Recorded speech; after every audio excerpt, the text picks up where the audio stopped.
Greetings and welcome to Fable 42, where we create community through friendship, gaming, and chaos. I am today's Chronicle Master Jordan, better known as Casual Campbell, and you can find me on all social media at casual_Campbell. Want to start off with a few announcements at the top of the session. One of the best things about playing any tabletop game is seeing those shiny math rocks clack and add up. And if you want to expand your collection, you can check out Critical Dice, our partner sponsor. And the best part is, if you enter Fable42 as a discount code, you can get 20% off all non-subscription items. So I mean, expand your own hoard and hoard those shiny math rocks.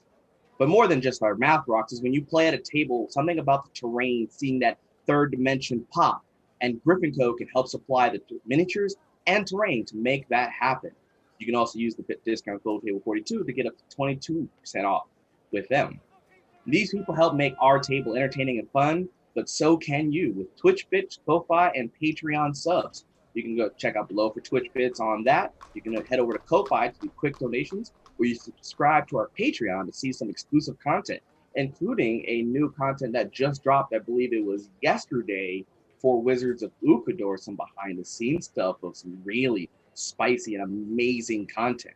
So, I mean, you should check out the Patreon just to see some of the beautiful content, videos, written stuff, and a lot of behind-the-scenes special classes and races that you get to enjoy. But you're not just limited to supporting us through finance. You can also support just with your time by checking us out on YouTube and our podcast, where we are now, most of our shows are on your favorite podcast streaming platform. You can, more than just watching it though, make sure you watch it, comment, like, those really help, those reviews help us come to the top of where you see our awesome, beautiful chaos. And especially if you don't want to see the faces, the podcasts help do that, and reviews are good on that as well. We have many shows that happen on the network. Mondays at 6, you can see Legends of Chalgal with the pretty DM Diane, who is also playing today's show. On Wednesdays, you get Realms of Ukador with Chris Solo. Fridays, you get Wizards of Ukador with a rotating cast, also DM'd by Chris Solo.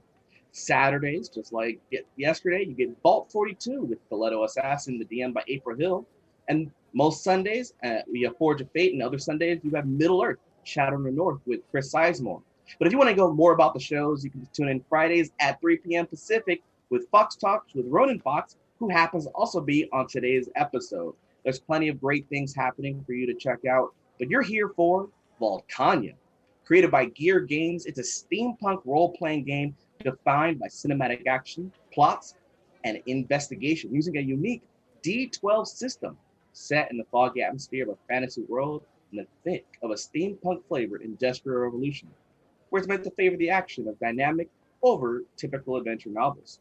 It's full of unique individuals, both players and characters, so how about we get to know the players behind the pencils and the champions they have created.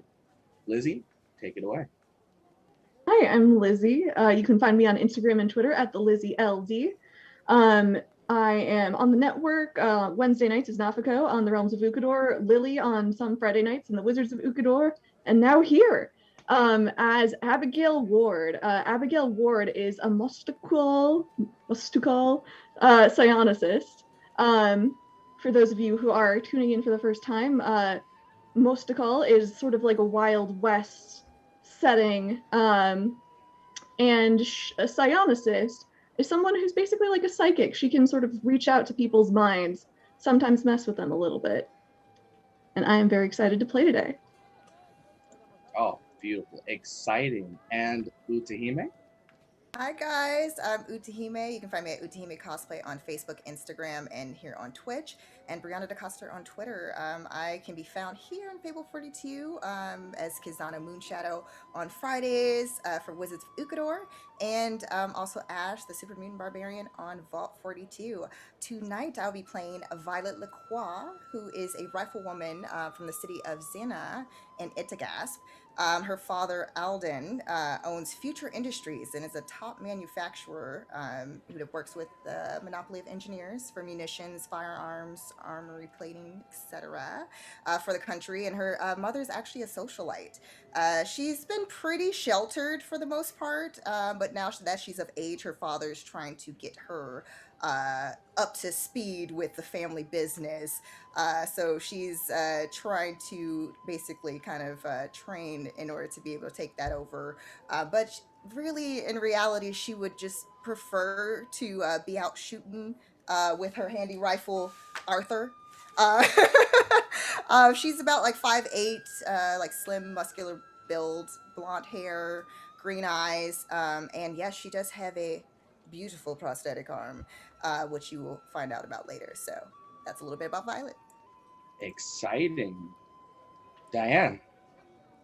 Hey everyone, my name's Diane.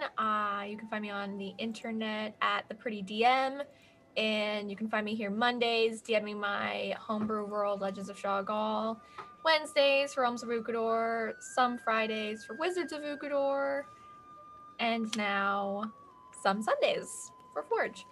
And tonight I am playing Zaya. I am also an Idagasp Epiist, so I'm kind of like a roguish swordswoman, not a rifle woman. Little opposite of Violet. Also opposite in the fact that I was also sheltered, but immediately snuck away and has been wreaking havoc. And that's all I'll say about that. Very excited to play with these amazing people. Ooh, sounds like it's going to be very interesting. And for Fox's sake, Ronan.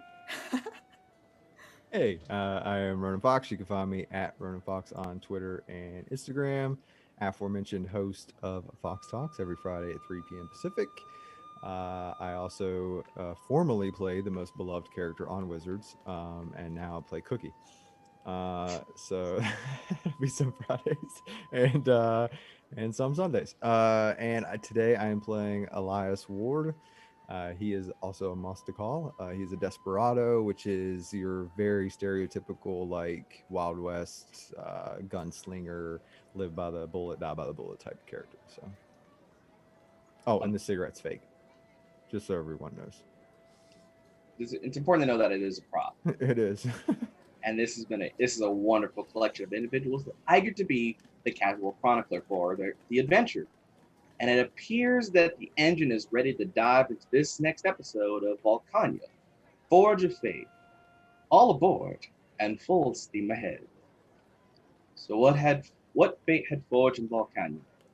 After the first of the Forge recovered information from an excavation, but only not too long ago, it became evident of a dark shadow looming over the Islenations of Vulcania.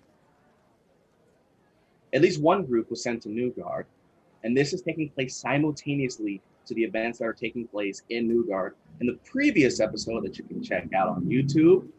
And this one is taking place in the same time as the second group is sent to Ketniv to find a spark of.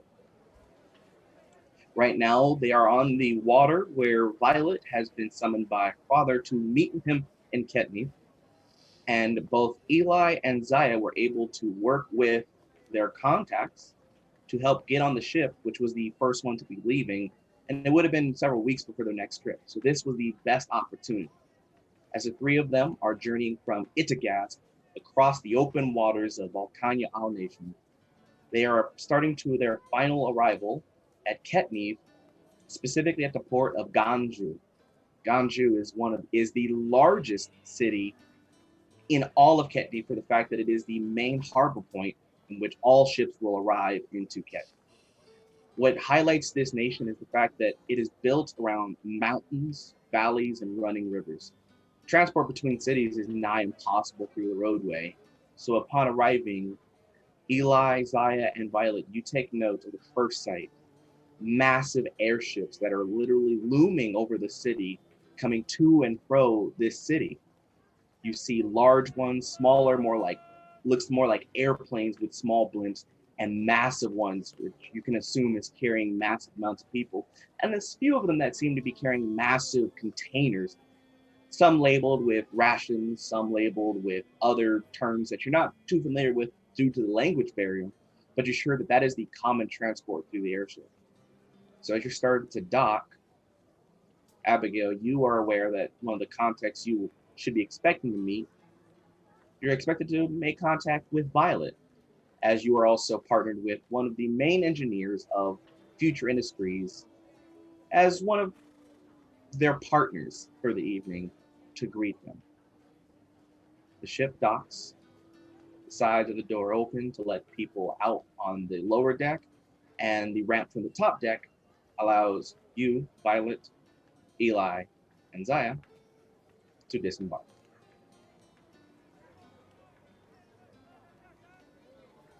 Oh my Oh, goodness. I'm worn slap out after all that traveling. Is it always this rough on the sea? that was my first time. I would not know. So I'm assuming that you're not a traveling woman either. Nope, not as of yet, but I guess I will be starting now. So, Now, are you from Ithagasp as well? yeah. Yeah, I can tell from your fashion. I'm surprised though. Have I ever seen you at one of my mama's parties? Well, it depends on what sort of party you're talking about. Oh, I don't, are you familiar with oh, I'm sorry. Actually, I haven't formally introduced myself. I'm Violet Lacroix. What's your name? Zaya. Zaya. Do you have a last name, Zaya? Well, I suppose I do, but I don't want to tell you. Okay, okay. I mean, maybe it's just because, we meet new people and all, but hopefully you feel comfortable around me later. I mean, Well, I don't know, we might see I've each other known around.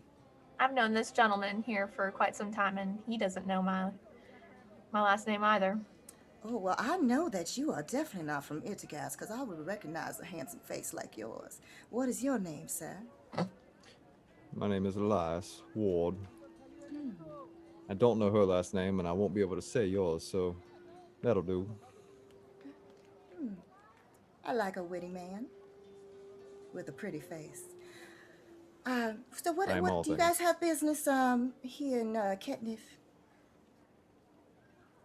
We Do we do. know what we're doing? I know what I'm Where doing. did I'm supposed to meet my sister. You, at least Eli and Zai, you were aware that you were searching for this item, this I don't. Okay. information, or all you know is it's called the Force Spark, and it is located in the northern part of this island. But details are limited. And as this conversation is going on, Abigail, you've been sitting next to this large Balistock individual, well dressed, very traditional, like business suit, and you feel the nerves from him as he's kind of like shaking a bit, having your arm tucked into his as crowd is kind of moving through. And as soon as he sees enough of the opening, he starts kind of motioning forward. You can feel the hesitation in his step as he starts guiding you forward. I am expected to meet Violet, so do your best to be civil with me, will you, Abigail? Oh, darling, of course. And Don't he, even worry. And as she says that, she is going to try and use her ability to calm people by sort of reaching out to touch his mind. and I believe I have to roll a Uh, discipline. yes, and I will roll a charm check. Right. So his bonus, he has a 6 on it, I have a 10 on the die. 10 on the die. So Uh, as this is happening, you gently place your hand on him, and you can feel his body stop shaking. You can feel that literally his heart's beating a little calmer, and he's, ah, I must do my best to claim the right that Don Darius made his way to the top engineer. But this is my time. And you can see that he's a little more calm and has a little more confidence as he starts to kind of make his way through the crowd forward. And then as he's going to the crowd, it gets a little busy as you see more people starting to clamor through and clamor on by. And you can hear the rampant footsteps of someone running. We're going to take a quick moment for a quick hold. We're going to do a quick tech fix.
Welcome back, everyone. We are here at the moment in the big crowd of Ganju as the port of the dock has arrived, and the top deck had people had coming off, mainly some of the more prestigious individuals, but the crowd got bigger from the lower deck as people are moving through the crowd.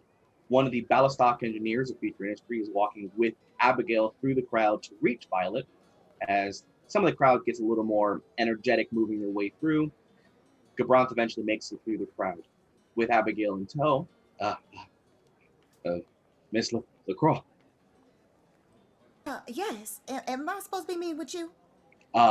Yes, I am the prime engineer on the project in Ketniv, and I'm here to bring you to where you'll be staying and to meet you with, connect you with your father.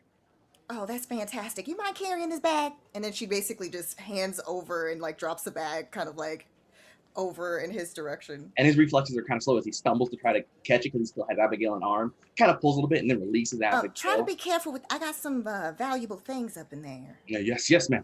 And he holds it and he like notably kind of steps away from Abigail to like ensure the bag is fully secured.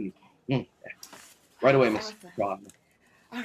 As long as I got Arthur, I'm okay. All right. Oh, and who are you? You're as pretty as a peach. What's your name? You are too kind, madam. My name is Rose. It's so nice to meet you. Oh, nice to meet you. I'm Violet. Violet, it's so lovely to make your acquaintance. I hear you're someone very important to the Future Industries. I mean, I like to not talk about those things because, Daddy's still running everything and not, it's a lot of responsibility. I still don't really know everything. But, that's why I'm here. Yes. Sure. And then that is why I'm here to help. And I can take you and your friends to. Oh, excuse me. Excuse me. And pushing through the crowd, Darius, yellow bandana, hair all pulled back, goggles like furiously affixed, stares at the man holding Violet's bags. Now, I don't think I see what I think I see, do I? You're here trying to take my job. I'm simply doing what is needed to be done when others are unable to do so. The bells didn't ring loud enough to get me out of the sack. My apologies. You're gonna have to drop that bag and skedaddle. Right? Don't drop it though. Don't My apologies, Miss LaCroix. I did not mean to do you dirty. And he goes over and takes the handle of the bag and goes, now you may drop the bag. And you can see the hesitation for a moment as he Is everything all right?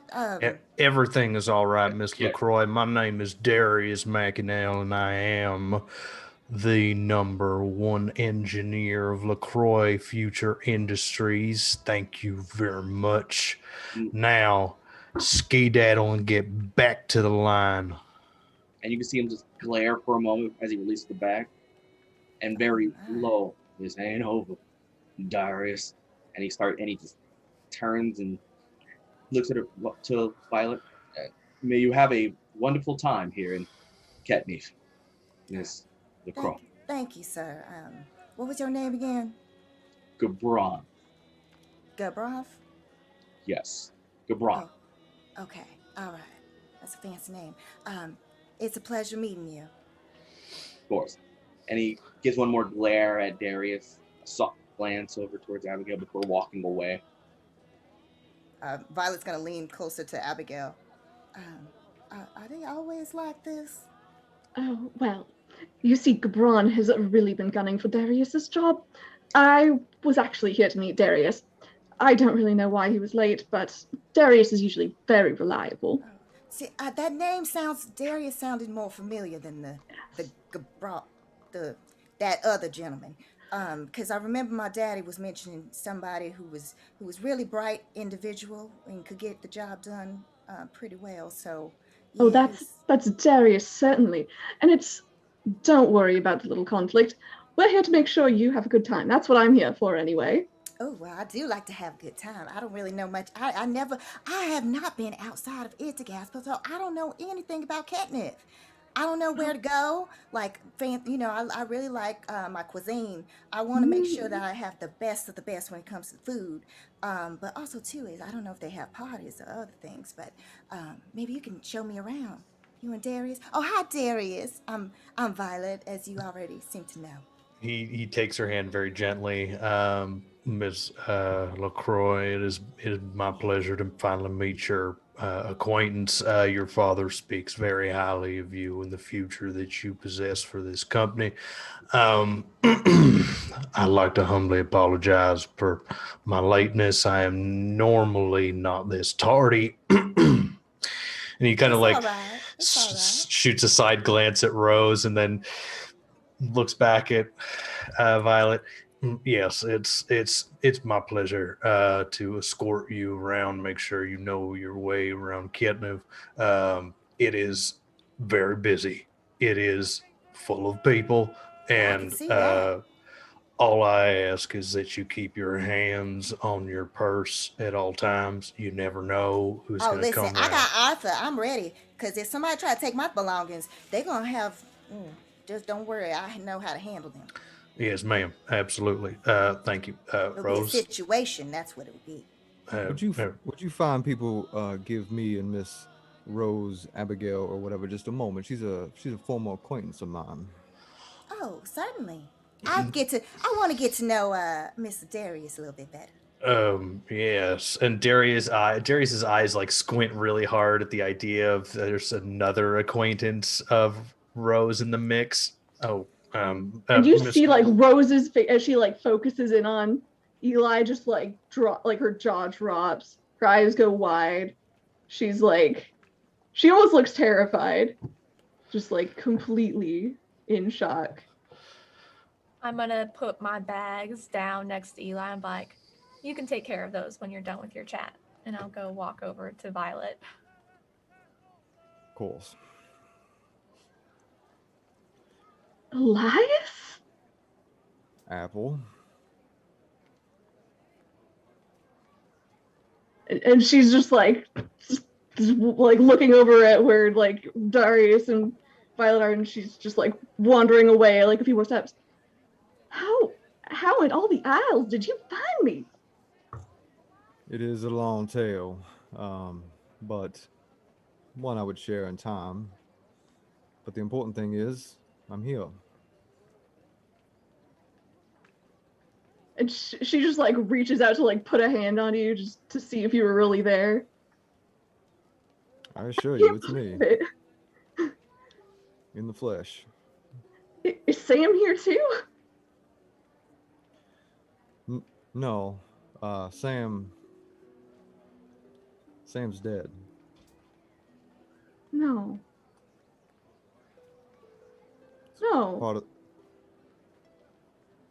It's part of the reason I'm here, darling. We're it.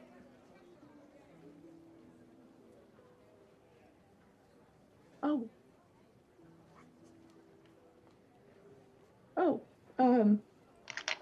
Right. I guess that explains why you left. I had no reason to stay. Without Jade and everybody else. Yeah, they don't mean nothing to me. They were always your friends. Aw, surely you wouldn't say that about Jade. Plenty of fish, I just learned. I was on a boat. Sure. Well, it's good to see you. It's great to see you. You are dashing. You're a full ripe apple at this point. Very cosmopolitan. Yes, they taught me a thing or two in Ithagasp when I was training. I'm she's like starts looking at it. I'm sort of undercover right now. Okay. The Markinist sent me here. I really probably shouldn't say more than that. But yeah, don't worry. Everything I'm doing is voluntary. So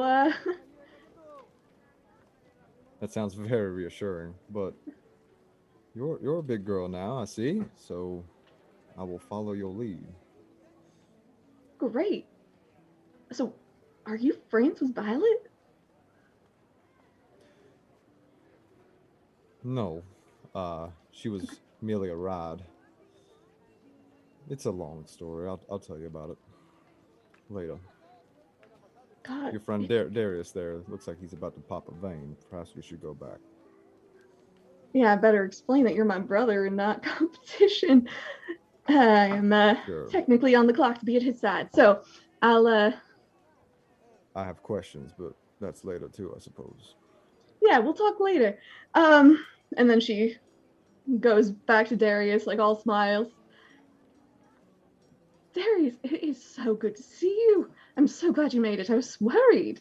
Oh, thank you, Ms. Rose. I was just telling Ms. Violet here about all the pleasantries that we have to offer here in Ketniv, specifically talking about the most interesting place to spend your time, Elysium.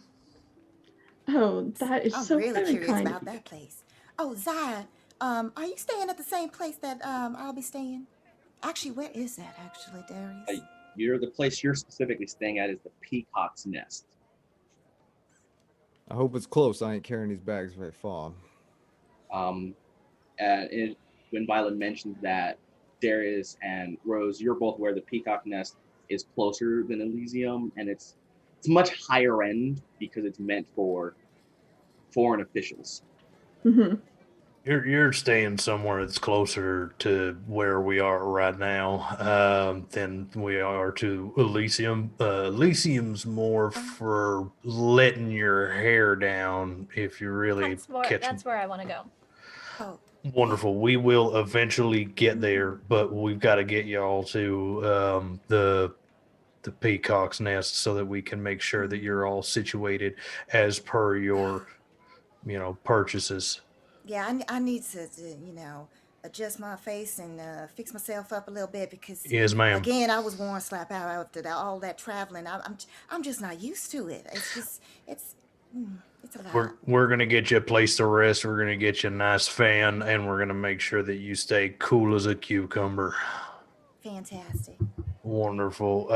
If you would please just follow me this way, and I will escort you to the Peacock's Nest. And Darius will carry the bag, hold out his arm for Rose, and then he will escort everyone to the Peacock's Nest.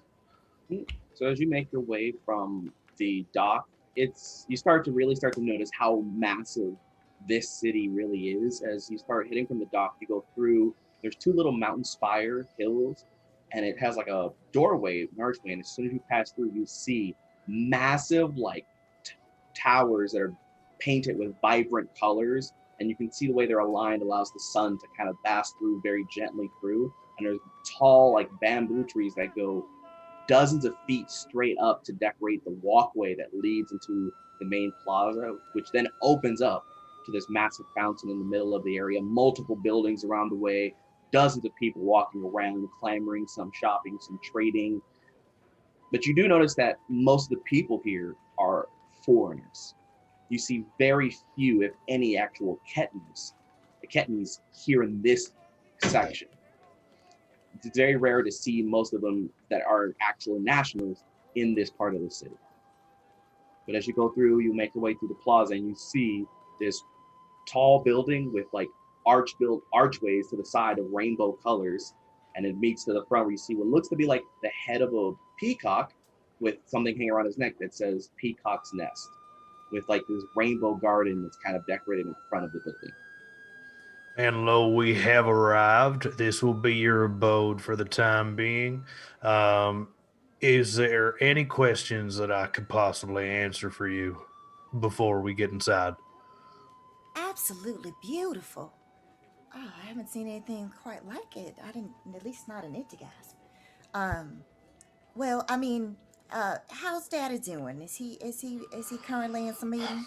Your father is currently very busy. He's if he's not meeting with someone, he's meeting with somebody else. If I'm being honest, You will say you Hopefully haven't he's been seen eating him. right. You haven't seen her father in close to maybe 2 weeks now. yeah, I just naturally believe that he's in a meeting with more than like every time I would want him, he's in a meeting and he sends somebody else to tell me what I need. Um, he's eaten as well as one would hope that the LaCroix fortune can afford. But I have noticed that he is eating a little bit more red meat than usual. Maybe it's the stress. Mama's gonna kill him. He knows better than that. Well, you know how it is, ma'am. He's gonna He clog up an artery. That's what's gonna happen. And then I don't know what I'm gonna tell Mama. But I mean, luckily she's been distracted lately because she's been spending more time with Miss Sylvia Cox. But they always gossiping, talking about things, and so luckily she might be a little bit distracted. But I know she's gonna be wanting to know about his health and everything. Well, Um, if I have my way, I will encourage him to eat a better diet. I don't know how much he'll listen to me, more so than I listen to him. However, I will endeavor to do my level best. I appreciate it. Wonderful. Please, let's make our way inside, get you your rooms, get you acquainted with the staff so that you can come and go as you see fit and they take care of you as you have paid for. Of course. What time of day is it? By the It's way. late. It's like late afternoon, early evening. So the sun is barely starting to finally go down. So Okay. the day is concluding. Well, I don't know about you guys, but anybody ready for supper after this? I mean, a day of long travel. It's pretty After that exhausting. talk, I could go for some red meat. It'll be my treat. How about you, Zai? And you, Rose? Oh, I would I love mean, to. And of are we course, Darius. are we eating here, or are we gonna go somewhere Oh, I don't know, a little more sweetheart. comfortable? Yeah, we should probably try to find some place. I'm pretty sure you're not familiar. I'm not familiar either. Darius, Rose. I don't know if y'all know of a spot. Um, yeah, I have a list of places with red meat that I could take you to. I have. Why don't we get you inside Oh, and yes, situated yes. first, and then Yes. we'll go over the options.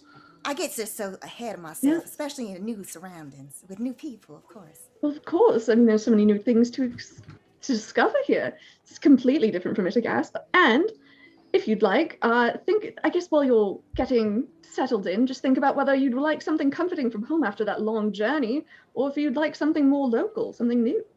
Oh, Oh, Ms. something Rose has a local. point. And Local for sure. Rose and Darius, you both know that some of the greatest meals you'll get is their fish options. Since they Mhm. are the best fishermen, they have some of the greatest like prepared fish. And as you enter the building, you notice that the outside is only half as amazing as it seems on the inside. As you first enter, you see immediately to your right a massive, looks like a indoor plaza full of looks to be like tables where people are playing games. You can even hear the clacking of dice, shuffling of cards. It's a little mini casino on the first floor to your right, and to the left you see the counter where you see some people are checking in, some people are checking out, and then a little further you see a booth where it looks like people are exchanging money for chips to play at the tables. Now, if you'd like some mild entertainment, once we finish our meal, we can come back right here, play a game of craps, play a game of cards, whatever suits your fancy. It's very Please. lively down here. I'm not a gambling woman myself. I enjoy other things, but I do like watching and seeing people get all excited when they hit the right numbers. If watching and voyeurism is your game, Ketniv is going to be very good for you. Oh, interesting. I will admit I have my apprehensions about the giant rainbow bird, but this does look interesting. Are you a gambling man, Mr. Eli? I dabble. So you head over to the counter to check in. So as you walk over there, at first you see it's a pretty lengthy line, but then you see like one of the guards seems to be someone dressed almost like a monk, but they actually have like their uniform is a little tighter than normal, and it's all black with hints of blue, and then there's this red mark on the chest that looks a lot like a sun that's rising. And as they're walking through, they have like a very calm pace, and they glance over at Violet and immediately bows. You are Violet LaCroix, yes? Yes, I am. Come with me. And he like steps to the side and motions for you to head towards the counter where you see like there's a space between the multiple lines that he is motioning for you to go towards. I approach. And as you go, as you get to that counter, he waves his hand and someone immediately comes, like literally almost like they pop up from the counter. Yes, and it's a smaller individual, someone that you notice is not a Ketniv like the guard. This individual seems like another Ballistock. Yes, you are here to check in. And the monk waves and then points at Violet. Eli, you notice particularly that when he points, he like points and like waves his hand up and down towards Violet, like presenting her more so than just pointing her out. Oh, yes, I see. We are an expected visitor. LaCroix, yes? Yes, Violet LaCroix. Perfect. And he pulls out this, looks like a key attached to it with a key ring and a key card, slides it over. You have one of the main suites, top floor, for you. Oh, that's fantastic. And what's your name? I am Levand. You can just call me Levy. Levy. All right, Levy. Well, for your service, and she's going to basically give him a tip of 20 setsees. And as you set it down, he immediately slides it back. We are not allowed to. No, they don't allow kind gestures for obviously you guys run a tight ship and you're gonna be helping me out, so the least I can do for you to split amongst everybody. We do not accept more than we are given. Any more is disrespect upon the Emperor. Oh, I understand. And so she takes her setsees. Oh, that's a shame. I'm sorry if I was in any way disrespectful. I'm new to we get it. We get it all the time. We appreciate the gesture. Is he gonna be showing me to my room? Yes, and I believe, and then he like looks over, and Eli, you once again notice the monk individual points over at you and Zaya, and puts a hand up, and then like kind of waves his hand down. You notice like the small gestures he's making. Yes, and I believe I have a room for, you two as well. You are from Itagast, as he motions over to Zaya and Eli. We are. Excellent. Individual rooms, I presume. It is a suite separated with 2 separate rooms, and then a lounge area. That'll work. And he slides over. However, we only have 1 key for it for you. And he slides it across the table towards, I believe Zaya's in front of the 2 of you. And slides it over to Zaya. All right, thank you. Of course. I suggest you check into your rooms, and then you are welcome to enjoy the city of Ganzu. Do you have any recommendations for supper? Like nice little restaurants. And Eli, once again, you notice the monk does his hand comes up, across, and comes back to his posture. I do believe that the Peacock's Nest has many delicacies you might enjoy. If you'd like, we can bring it to your room. No, I mean, I want to become acquainted with Zaya here and Eli and Rose and Darius a little bit more, making new friends. So we'll probably try to go out on the town a little bit. If you insist. However, when you get to your room, you are welcome to order anything off the menu. You simply ring the bell. We will pick up the conio and provide you whatever it is you wish. I appreciate it. Thank you so much. The finest place to rest. Welcome to the Peacock's Nest. And then the monk kind of steps forward. If you will, follow me. And guides you like through the lobby collectively. Leads you over to the back of the area where you see an elevator. And it's a pretty large, looks like regular elevators, like 3 of them to the right and to the left. There's this much larger one. and this one's doors look gold-plated as opposed to the silver metallic of the other doors. Takes part of, like, reaches into his investment, pulls out a little card, swipes it through, and you see the electricity surge for a moment. Door is open. After you all on the same floor. Everybody's just so polite here. Goes inside. I will say that the hospitality industry of Ketniv is probably one of the best in all the Isles. I haven't seen none better since I arrived. I see. And your hospitality so far has been so nice, Darius. And then he just bows. You shall be received on your floor. And as the door closes, Eli and Violet, you notice that there's an individual, particularly at the counter on the civilian side of it, who's leaning and staring directly at the doorway. Eli, you notice the elevator doorway? Yeah, he's staring at the doorway that is closing behind you guys. Gotcha. Eli, you particularly notice that this individual is a Nuugard as opposed to what you've seen so far. Interesting. The elevator doors close. It's just the six of you as the elevator starts going up. Goes up second floor, third floor, and it reaches, you see 6, then it turns immediately to 8, and then the doors open. Please, Miss LaCroix, if you wouldn't mind making your way, I will escort you to your room. Okay. And as you step off the elevator, you'll notice that immediately down, there's like 4 rooms, 2 on each side. Before you reach, there's a doorway at the very end. It looks like a T section. You were able to tell Violet that your room is the one dead ahead. The additional room, Violet, that you have is the second door on the left, pretty close to Violet's room. I drop her bags right at the door. That's as far as I carry them, dear.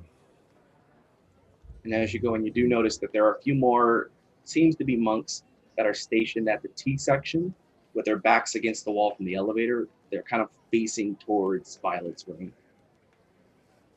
And then you see a few more individuals that look like more of the monks down the eastern wing. If you were to make a right, you see several of them down that hallway. Do you all want to meet downstairs once everybody's all settled? We can decide on a place for supper. Ready. Absolutely. Please get yourselves comfortable.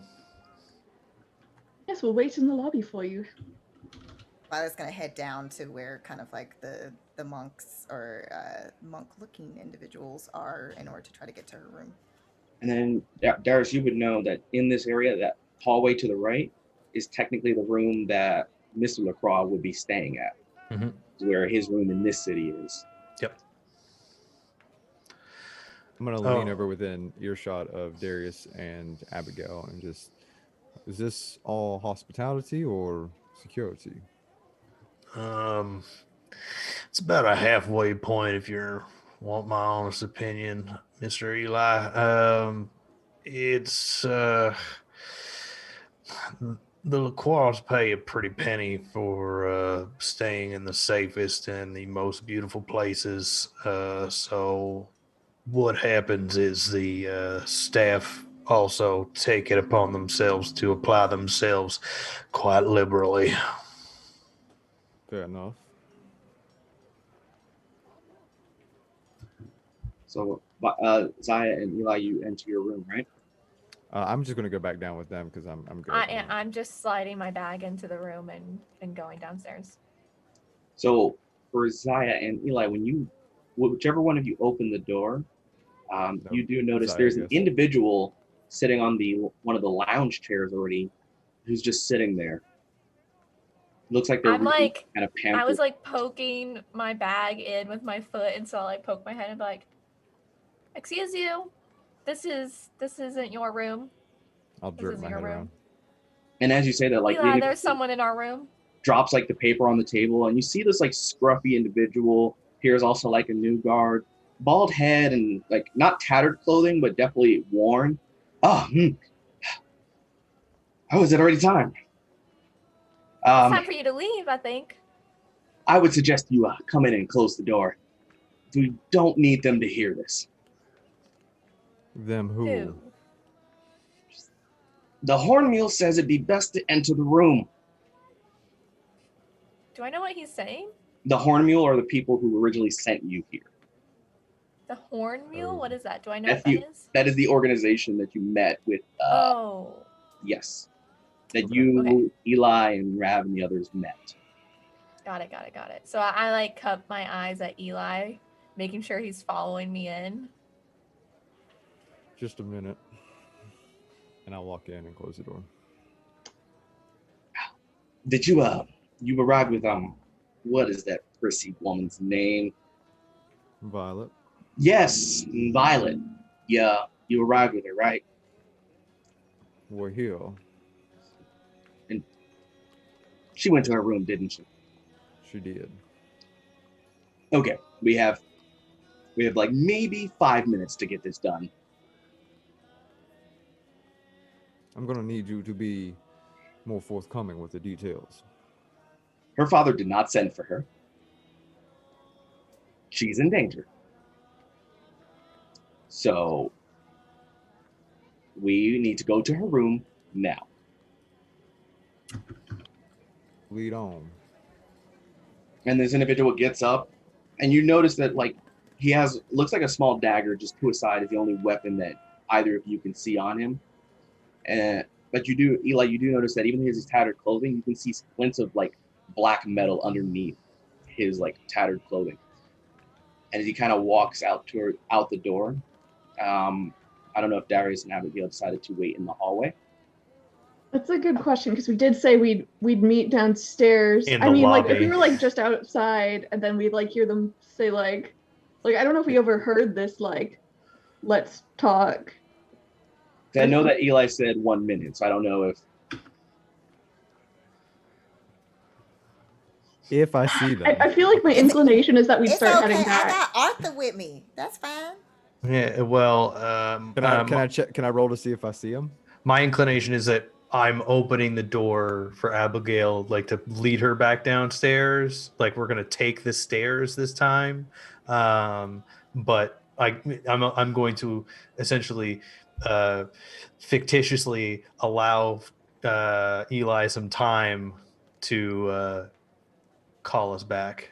So then, yeah, as this individual steps out into the hallway, a few of the monks kind of glance over, then look back at their post where they're just staring at what seems to be the wall for the most part.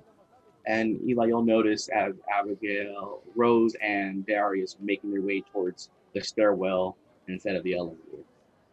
All right, so I'll shout at Darius. Darius, with me, and then I'll point to Abigail. You stay.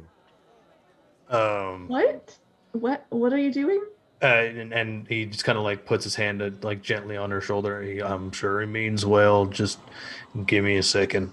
And Darius will pat his hip just to like make sure that all of the pieces are in order. And you hear a gentle click sound, and I'm sure Eli will know the familiar sound of the safety being removed. As he walks up to Eli and goes, what's going on? Not entirely sure, but this man seems to believe that our Violet here is in danger.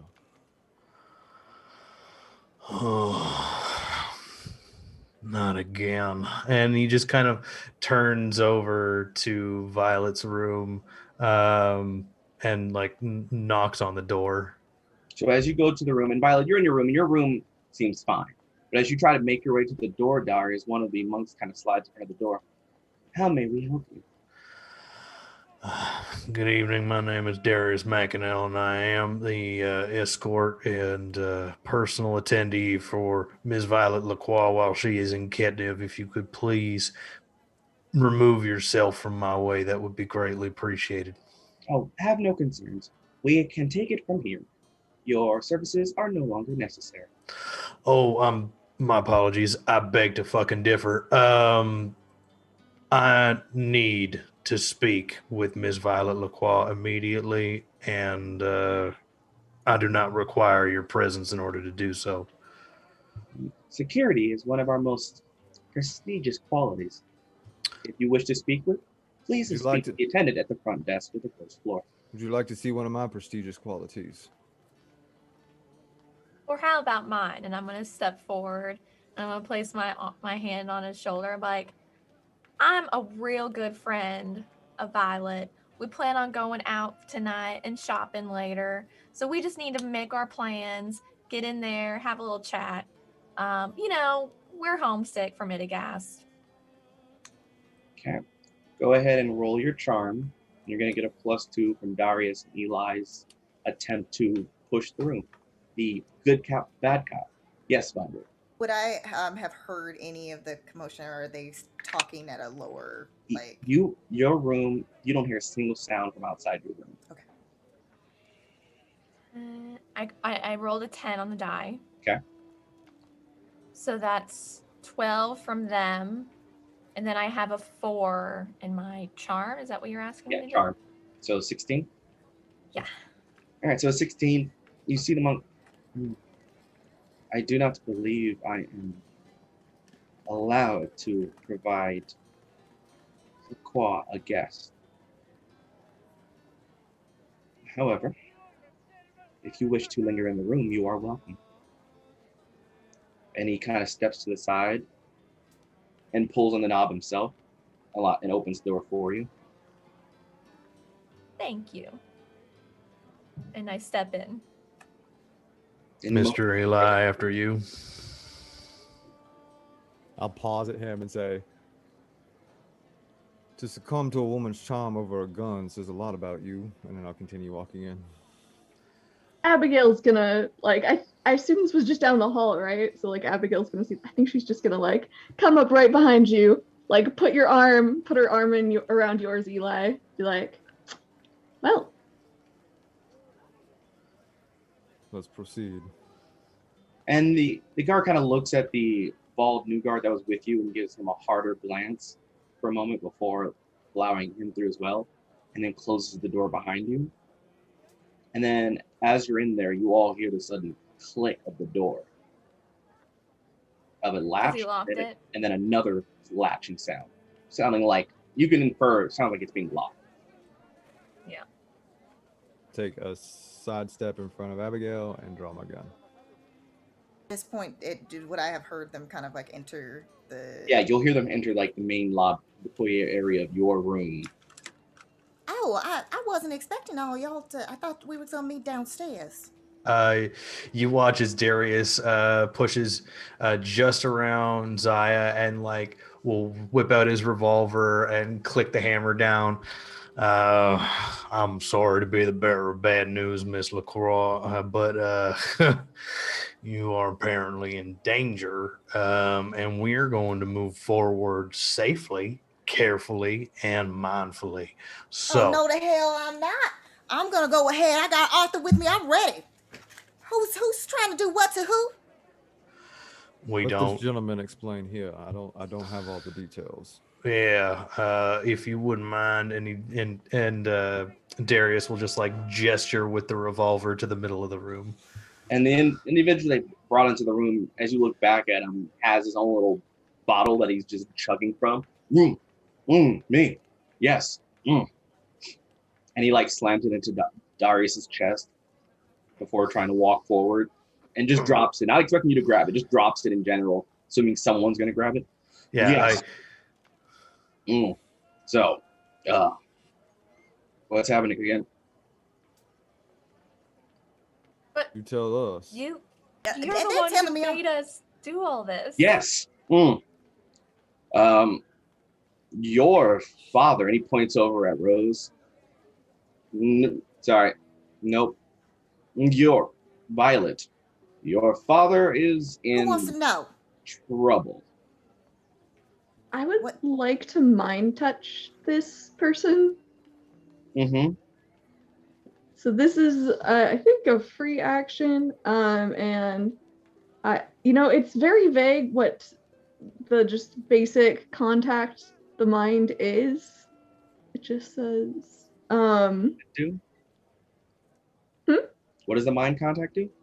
Yeah, it's a great question. Let me read you the full description, which is a little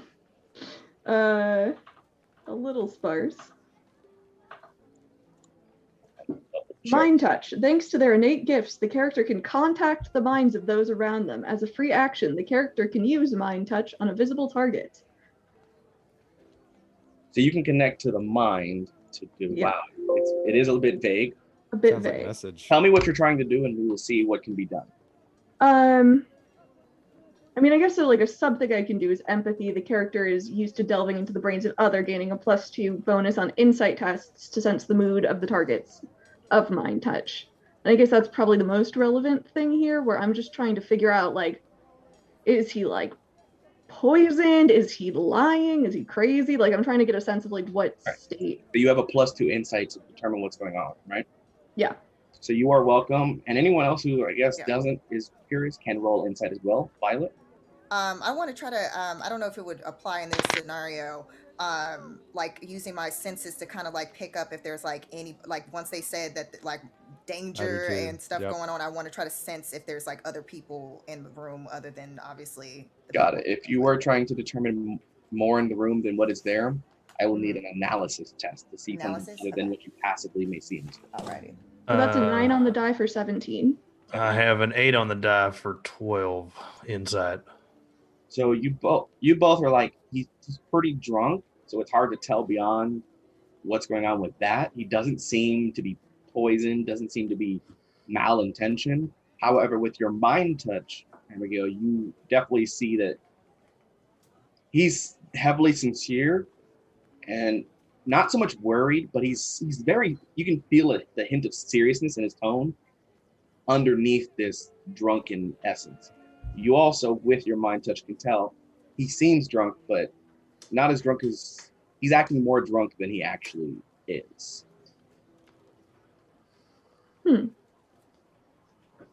Yeah, I took too much to drink waiting. Yeah, the Emperor took Mr. LaCroix. For what purpose? Excuse me? They took my dad away? Yeah, and they also sent for you because having the LaCroix means they have future industries. Well, if that ain't. And also, if you would be so kind to stop doing the thing with brain stuff, I'd appreciate it. Who's doing the brain stuff with what? And he just kind of like aims the revolver at the Nuugard. Think you've got some more explaining to do, sir. Apple. Exactly what Like my friend, Abigail was Darius standing next to him, said. just like slaps him. Yes, Violet? For the senses, I had 7 on the die for 13. Yeah, 13. and 11 on that.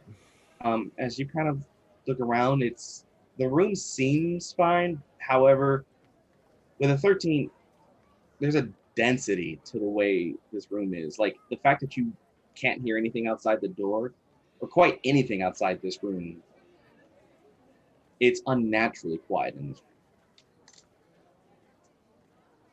Yeah. Beyond that, you can't tell why or anything like that. Am I the only one who feels that something's a little off in this room?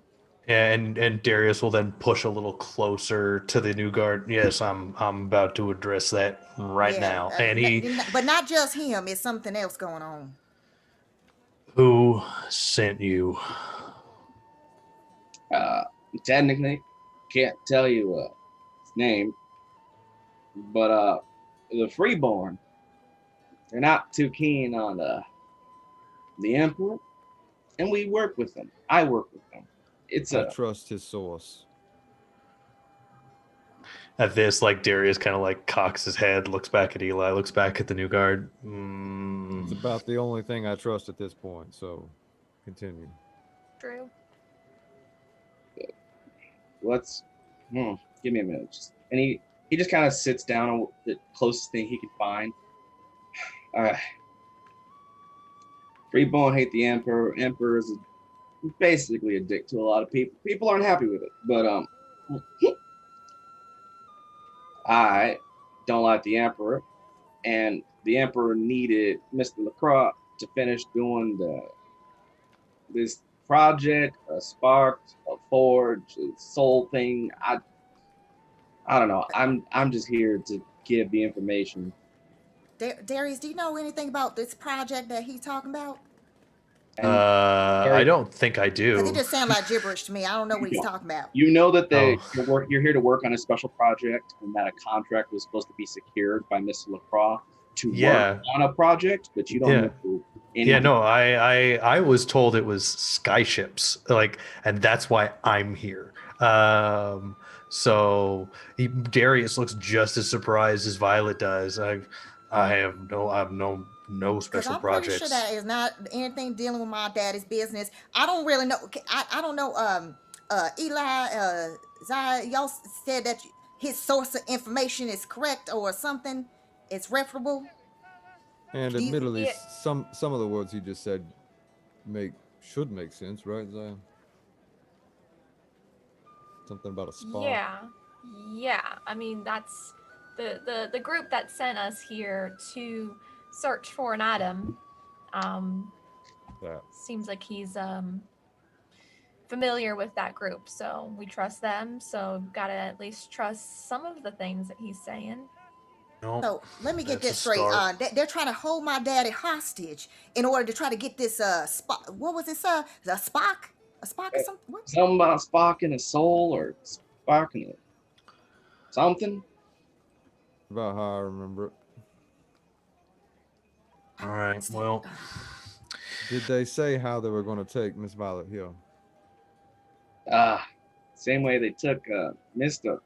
LaCroix. Wait a few days, and when nobody's looking, you take them over to the Sightwind Prison Isle. How far is this prison out? North end of Ketniv. Now to get you there. But we need to go right now. Like right now, to go get my daddy. I'm just gonna put a pin in that right quick. We've been locked in this room. Wait, what? Yeah. When we walked in, our hospitable people put us in a position that we didn't really ask for. So getting out is probably Heavens, gonna Betsy. take Oh a my minute. goodness. Yes, Zaya. Can I look around and see if there are any like windows or other doors? But you can tell just by looking, like the main player has like the windows that kind of look out to the rest of the city, and it's like those like full wall pane windows. And then there's at least two doorways, one that leads to a master room, one that leads to like a smaller room, and then there seems to be like a smaller bathroom in this part of the area. Right. So not like windows that open. No, these all seem like the wall windows to see. Just checking. Are we? Listen, we need to be shooting ourselves out of here. I don't mind. When you look out the window, are we level with another building, or is it just sky? From where you're at, you're just sky. There's another building that's probably level, but it's not as close. Okay. There's like looks to be like a patio thing, and you can see it kind of extends. You can't get it from this side, but from maybe another. So Elias, like, quicker than I think anyone here could notice, will pull out his gun and just fire one round through the window. I just want to see if it's bulletproof. All right, so I feel like you wouldn't miss the window. Yeah, I would be concerned if you did. Yeah. So, however, you're fine. When you shoot, you hear the sudden sound of it clanking and the sound of a ricochet as it bounces for a moment. No one gets hit though. Eli, Just as you could have I killed feel. us. I think Abigail like shrieks when that happens. My gosh. That's I Went right aimed by it, me. I aimed it so that if it did ricochet, we would be fine, and we are. But we also now know that this is bulletproof. Well, I just assumed that. Well, I don't know about that door though. I'm gonna take my rifle. It's silent in here. I'm gonna take my guys? rifle to aim at the door to try to shoot towards the lock. Okay, you're gonna shoot towards the lock. Out the lock. Okay. All right, you're trying to that shoot makes something sense. a little precise. I need you to roll me an attack with that weapon. Are we like in a I think foyer? during this Because I'd like to move. Yeah. Yeah, right. Okay, Yeah. so that's an 8 on the die 8 on the die. for a 12. 12. Oh, the odds are not in the favor. Let's see. I know that everyone else said they're going to take cover, right? Mm-hmm.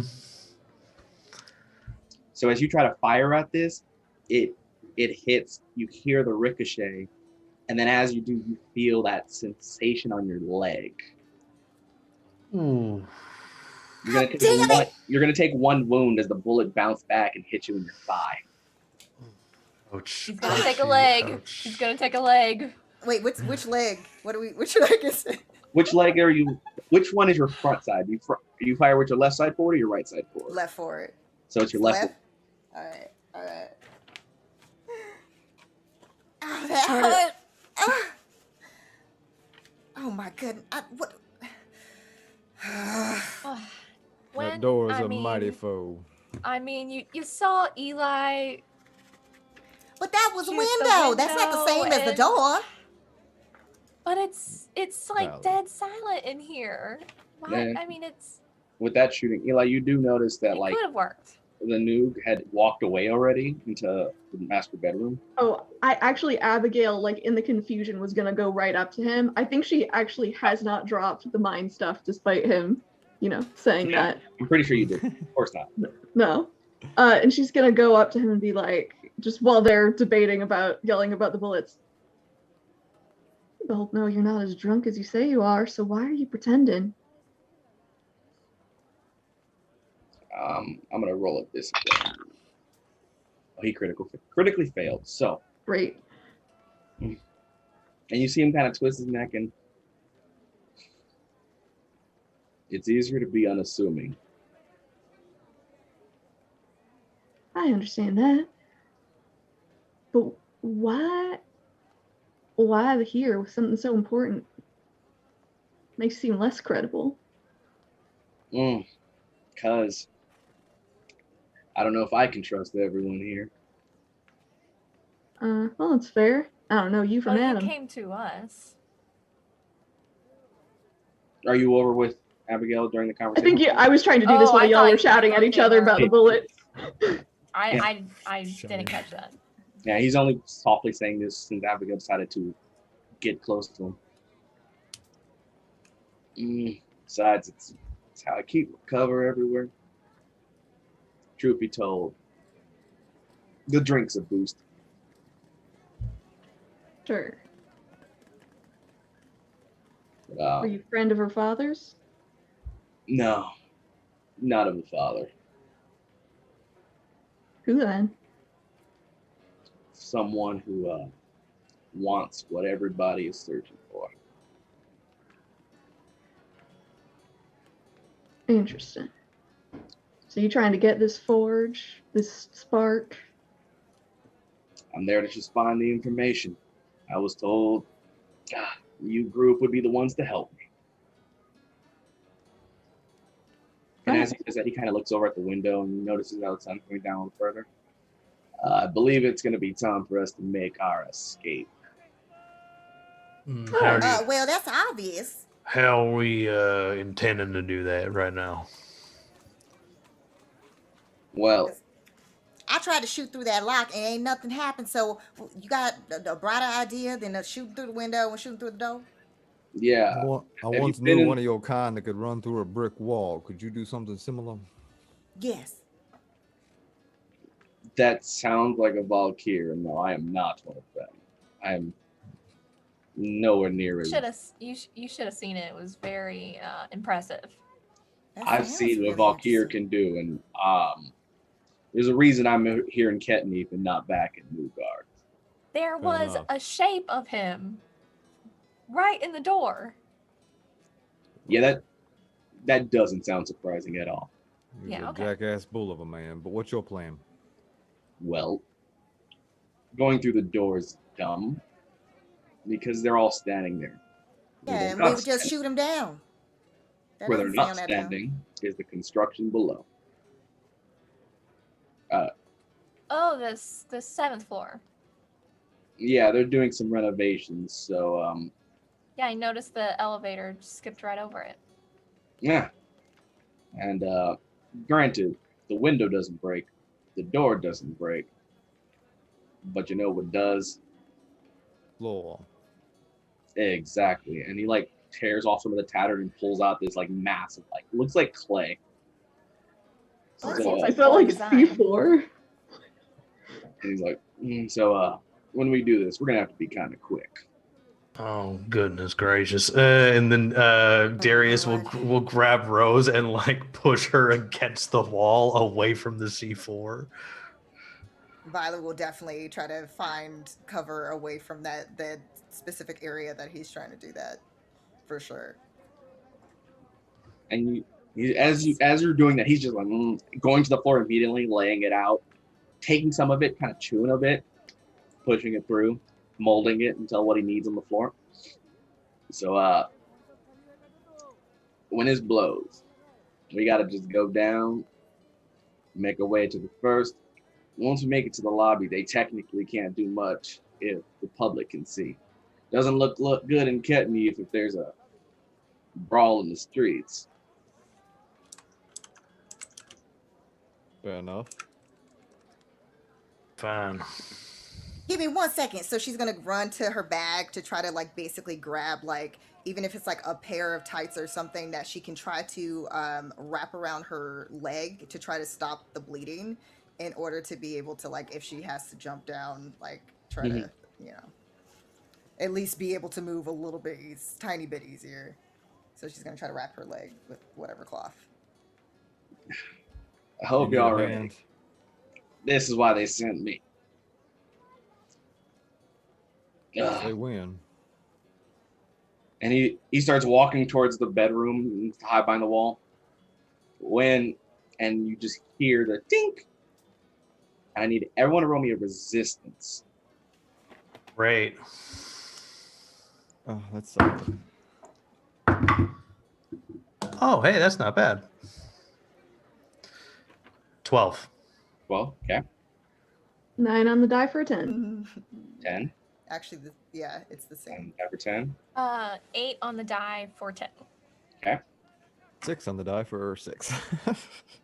Got it. So everyone else got at least above a 10. So as you're all kind of getting ready for this, he says when you all kind of brace for it, but then Eli, you kind of glance over like, what? When it blows, the sound of it shocks you for a minute. And the sound is so deafening because you weren't prepared for it. You are going to have a -2 senses for the next hour as the ringing in your ears keeps going. As you are basically minorly concussed from that shock. And from that, you immediately start hearing sirens, fire alarm, and so on, as the smoke clears and you see the rubble of the center of the room floor is blown down. I need everyone to roll me an initiative. What do we add to this? You'll be adding the green time clock, Thank the you. green hourglass. Give me a second. Oh, I didn't roll a d12. Rolled a d20. You roll a d20, yeah. Mhm. I know, that's why I'm like, wait, I gotta stop rolling d20s right now. All right. Yeah, I Evan, just pulled out all my. Oh, I have a 6 on the die for 10. 10. Eli, 14. Violet, 11 on the die for a 17. 17. All right. Darius, 6. 6. Zaya, 9 on the die for 11. or 11. All right, let's get the rest of them figured out.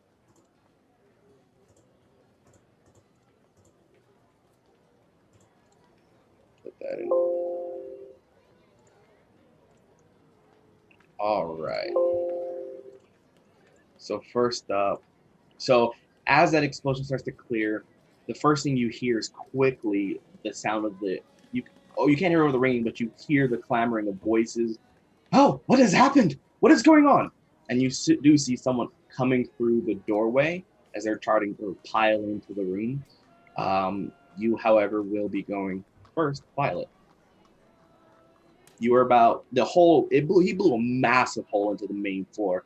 So from any part of the rooms you were in, you're probably about less than about 20 feet from the hole, and it's about a 10 to 15 foot drop based on the height of the room.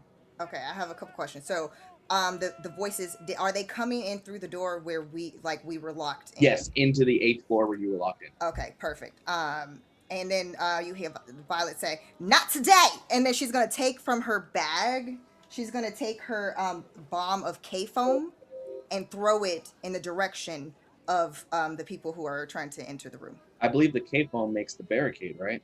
Yep, I believe so. Let me double check. Instant wall. So it's the dense foam that consolidates, granting +1 cover bonus.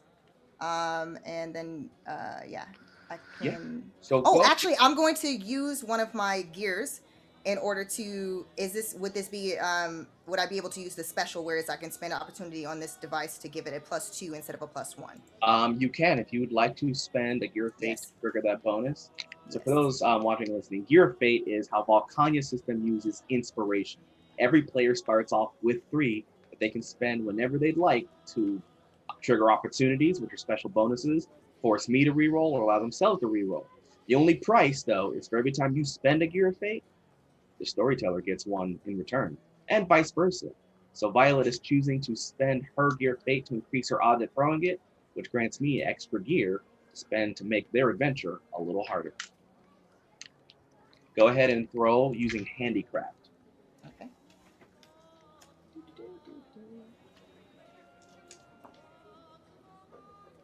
Okay, so that is 13. 13. You were able to successfully throw it out in front of that door as it opens, as the foam starts to build. And the K-foam is a special yellow liquid foam that explodes outward almost like a spray that's been bursted, like shaving cream, billows up to about 3, almost 4 feet in height, and then instantly solidifies, becoming hard like concrete. So as there's this 4-foot barricade right in front of the door that builds up as you see some of the individuals getting ready to come into the room, some of them seeing the foam. And since you choose to spend an opportunity, one of them tried to move forward as the foam built, and the foam built around his arm and is solidified around his arm. That's not going to hold for long. We need to hurry up and figure out how to get down there. So you spent your action to do that. You still have your maneuver.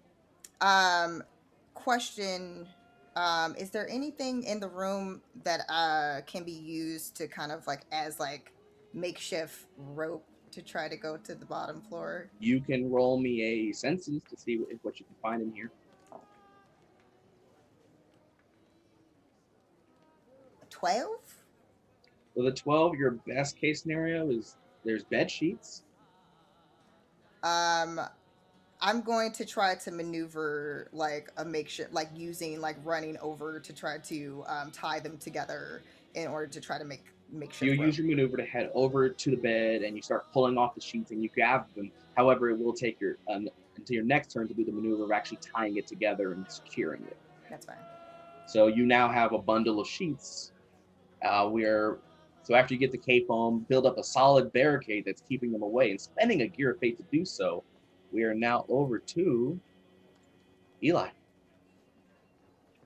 I will watch her do that. There's no time for laundry, and I'll just take a shot at the one that got his hand stuck. I'm trying to get us down there. This is not laundry. Okay. And then she's tying stuff together. You are going to have a negative bonus because technically they do have cover because of this wall. Right. Okay, so what is the... So you roll your normal shot, and it's going to be a -2 afterwards. Okay. All right, so what am I adding? I believe you're going handicrafted, to right? is senses for your... Oh, that's right. Yep. God, and you have a -2 from the concussion. All right, hold on. Concussion. 8, 6, 14, 11. It's 8 on the die, 11 after everything said and done. 11 after everything. That is still enough to get a decent enough shot. And I believe, how much damage is that for you're using your pistol? Rolled an 8, so that's 1 damage. Got it. So he takes 1 damage as he's stuck in the wall, unable to really move as he's trying to squirm, and you get a solid one that kind of grazes across his shoulder, piercing through in his arm, and he's like, you can see, as he's trying to get his arm out, and now he's dealing with the pain of a bullet wound in his shoulder. You got a solid shot. What do you do next? What I'd like to do, I don't really know mentally where I was. Most likely I was in between the hole and the door. So I'd like to move around to the sort of backside of the hole. So as people go down in the hole, I can still fire shots directly at the people. Got it. So you want to be closer towards the window side. Yes. At the door. Yeah. Got it. Okay. So you'll maneuver kind of moving around the edge of the hole. There's enough space for you to walk through without having to like edge walk your way through. And you are now in the line of sight of the door. Next is Zaya. All right, I want to pull out my sword, hike up the front of my skirt so I can move around more, and jump down the hole in a safe way. Got it. Or gather how I can get down the hole in a safe way where I don't impale myself. There's a lot of debris down there from the rubble, but there seems to be a couple footholds to climb. There's a few parts of rubble that you could try to jump down. You could always try to jump the full about 12, 15 feet to just land straight down. It is up to you how you want to get down. I will gracefully jump down. Straight drop? Almost like parkour down. Got it. So go ahead and give me first an agility check. All right. It's a 15, 10 on the die. 10, 15 on that. Perfect. All right, so go ahead and now roll me the reflexes. All right. That is an 11 on a die, also a 15. Perfect. So as you get your sword ready, hang up your skirt, and you're like, all right, everybody, this is how you do it. And you just kind of jump down off one of the rocks, hike up skirt, kick off of it, and kind of slide down the rest of the rubble gracefully on your feet. And then you literally land poised, let your skirt drop, and dust off the bit that got off. I don't let it drop. I have ties that hold it up, so when I get in combat, I'm fully mobile. Perfect. And yeah, as soon as you land, you go, and you still dust off a little bit as you kind of glance over, like, all right, everyone, your turn. And you use How'd you get down there? Oh, she got lots of little tricks, don't better with she? my blade. And you were able to use your maneuver, and because you had to move forward to do that and your action to get down, but you are now on the 7th floor below the master suite. Next up is Abigail. Okay, so this thing got exploded. Darius had pushed me up against the wall to shield me. Then how many people burst into the room? You only were able to see 2 actually get kind of, one's in the room, another's behind them, and and there's probably a third that you can see kind of trying to clamber behind. All right, but the wall's sort of holding them off for now. They don't seem like imminent threats. They do not seem, especially because there's a wall and an individual stuck in the wall partially. There's 2 obstacles in their way. Okay. So then Zaya jumps down the hole. Abigail looks at that and she's like, nope, can't do that. Let me help you with those sheets. Yeah, I can't do that either. She's gonna have to teach me how to do that. That's pretty fancy. So you're gonna assist in trying to tie the sheets to something? Yeah. All right. You can go ahead and roll me a handicraft. I mean, not that I'm that much better at this, but let's see what the die says. And you'll get a +2 with the aid of Violet. Could I help somebody else? Like, could I be like, engineer, you're gonna do that? You can choose the action of aid so that if Darren chooses to, can get the bonus from each of you. Each person that aids adds a 2 to a check. Okay. So in this case, that would give it a +4 for Darius if they choose to do it. I think that's what I would like to do, just knowing that I only put +1 to handicraft. Got it. So you will use your action to aid, and you use your maneuver to get over there. And so both you and Violet have these sheets prepared for Darius to aid, if Darius chooses to. True. Got it. Then it is their turn. Can he get free? He can. So, and then can he climb over? He can, but he cannot eat.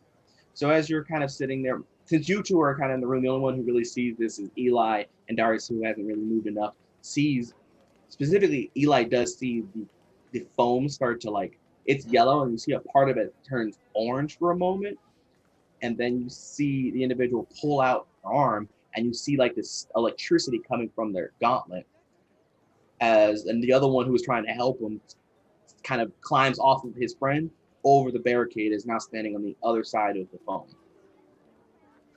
And you do see at least two more in the doorway, another one coming in and one on the other side of the doorway. And then you see in the back kind of peeks over and then points to you can see him pointing that way down the hallway.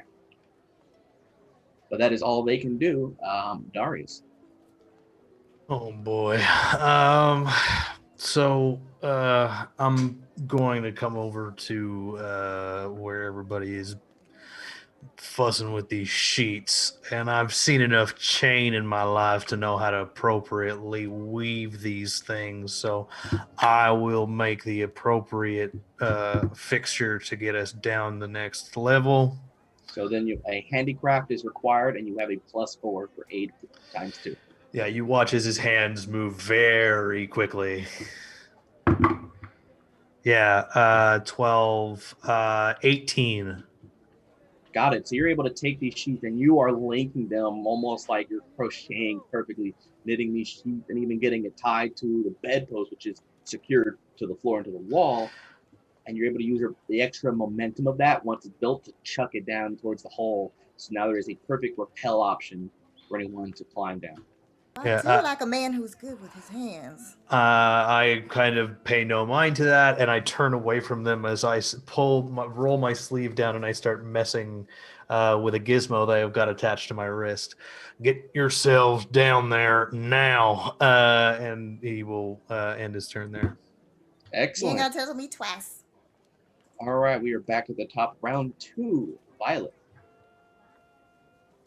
Okay, so I'm definitely going to go down this lovely chain. And since it was made so finely, there's no check to make. You can just use your maneuver to move down there. So you do still have an action to use. And before I do that, I'm going to basically stuff some things into the pockets of my dress. Because yes, I have pockets. And basically with the strap that's on my rifle, kind of swing it around me. So Arthur's on my back before I slide down, and then land. Once I land next to Zaya, I'm going to then make sure that I have my rifle on the ready. I'm gonna hold my action. You'd like to hold? Yes. What is your trigger? Basically, if I see see someone who appears to be in trouble from our party, that'll be basically if somebody's looking like they're gonna come forward to try to attack someone. Then Got it. All right. You are prepared to attack a hostile individual. Yes. Then it moves down to Eli. Eli, you just watched as this individual freed himself from the wall. Another vaulted over. Darius made a perfectly made shift out of the sheets, a repelling line down the hole, in which Violet has already climbed down, and Zaya has already made it down there using parkour like the greatest of the Ipagasts do. So can I do the opposite of what Violet did? Can I take a shot and then try to get down in the hole? Yes, you can go ahead and try to make a shot. There is one in front of the wall, and there are several behind the wall. I want to shoot the one I shot previously. Got it. So he is still behind the wall. Okay. So you still have your -2 from the concussion force, and they have a cover, which makes the difficulty another 2.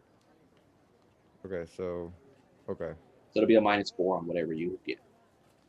Okay, all right, that's easier. It's a 7 plus 8's 15 -4's 11. 11 does hit. Yeah. And it deals, I believe, 1 damage as the individual freed their arm from it. 2 damage. 2 damage for that one? Yeah. Frees the arm, raises it up, I'm free. And as soon as it does, just takes a solid shot to the chest and buckles to the ground. That one is down. And I move up 1 in initiative order because of killing spree. Got it. You are moving up 1. And I'm gonna hop in my hole. And you use your maneuver to just hop down straight down. Can I use the thing, the sheet? Yeah, I don't think you move too far out of the range. You can make it over to the sheet and rappel down. Okay. So you rappel down and you land next to Violet. All right. Zaya, it is your turn. You're the first to arrive on the 7th floor. There's debris, but you do notice that it looks like nobody was here, and some of the room seems like it was being renovated anyway. But you are inside of this room on the 7th floor. What do you do? Is there a door that I would assume is going out into the hall? Yeah, it's almost mimicking you could tell that the renovation is mimicking the floor above a bit. Seems like they were making this more into a premium suite. You can see like the wall just been blown down, not from the explosion. And you can see the door that mimics where the guards were coming in.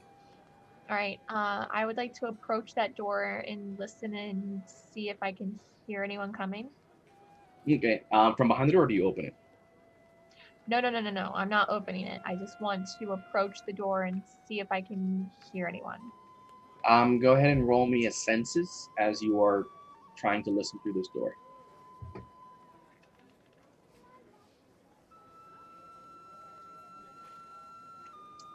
I don't know if that's a 12 or a 1 face. That's a 1. So a 6.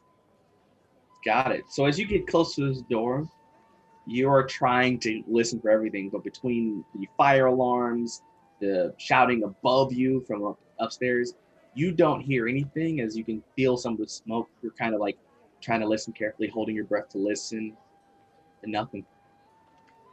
Oh, gosh, I just wish everyone would shut up. I didn't say anything. But I believe. That's it. I mean, that was my action, right? Yeah, and you're not going to open the door, right? No. Got it. So you were standing by this door, unable to hear anything on the other side due to the noise of this room of everyone being loud. Abigail, it is your turn. Okay. So there's one person now over the barricade. Yes, there's one over the barricade, and there's one that went down behind the barricade, and at least another that you can see on that side of the barricade. Okay, for the one over the barricade, she's like going to be running towards the hole, but like as she gets there, she's like sees that person and like uses her mind touch on them to try and calm their emotions and have them hold any actions until people can get out. Got it. So it's a discipline versus your. I believe we said charm. Yes, for that one that you're doing with charm. Eli's just at the bottom of the Oh hole. no, that's a 1 on the die. Got it. I believe there's even an outcome what happens when you roll 1 using that art. Let me double check. Oh, Let me double check. Question: Can I use a cog or whatever to? Or yeah, I guess succeed? that might be a good choice. So is a cog a reroll? Yes, cogs are treated as rerolls for you or your enemies. Are you wishing to use I it? think there's bad stuff that happens if they fail. If they roll a 1. I don't think there's something if I roll a 1. That's why I want to make sure. Because we're like reflavoring Berserk to be the opposite. And yeah. I believe, what school is that again? That is the Monopoly School of... if the character catastrophically fails the test, they suffer the dazed condition. So actually, I guess that would be I would suffer the dazed condition. Yeah, so you are dazed. Unless I use the cog. Are you gonna use it? Are you gonna I grab think this is a good time. Good time to use that. And that's an 11 on the die. Much better. All right, that does beat what they had, because they had a 9 after mod. So you were able to quell them. They are unable to act until the next round. Okay. So she does that, feels them like lock up, and then starts rappelling down the hole. So you'll see that, and Eli, you do notice is that Abigail kind of runs up towards the rappel line, looks over at the individual, focuses for a moment. You do see the flash. You see a quick flash of blue light emanating from each of them, from their eyes, very soft tint. And then the individual who jumped over the barricade, who's ready to move forward, kind of stands up and just has a very stagnant stance. And then Abigail rappels down. Yep. And I believe that's it, and it's down to he can't act. So the other two try to vault over. He vaults over. He does not. So another one vaults over, kind of shrugs his friend for a moment who doesn't seem to move, and then makes their way over to, and we use hit him. We just drop down. And this one chooses to drop down and successfully lands right behind Zaya where the door is, separating Zaya and the rest of the group. Because I held my action, can I then... That does trigger your held action to fire. Okay, so just checking, because I'm still learning some things. So I saw that because I'm a ballistics expert, there's a move that I can do called Knee Breaker. Mm-hmm. Yeah, can I attempt to try to do that? I believe so. I think it's just you can choose to do it. It's just an automatic thing. Okay. If you hit success. Yeah, if you hit, you can say it. Okay, so that's 10 on the die for 14. All right, that does hit. And what does Knee Breaker do? Okay, so Knee Breaker, it says that flight is not an option, only fight. On a successful hit, their opponent's speed is halved until they receive medical attention.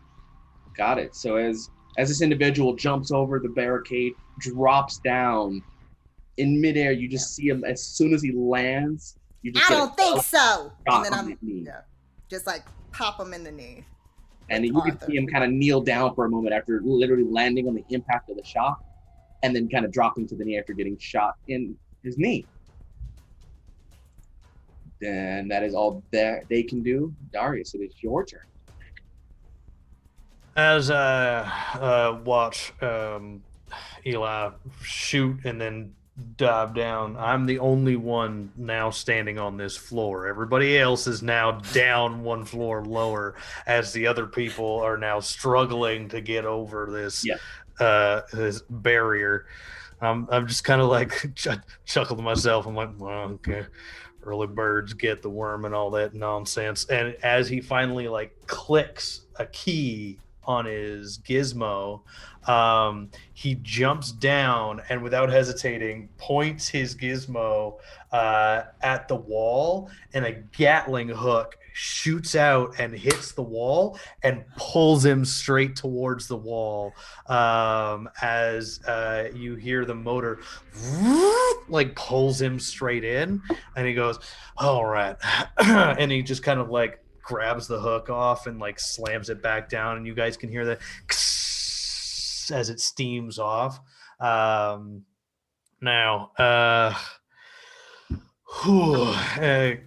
is that an action to use my? It will be an Harpago. Action.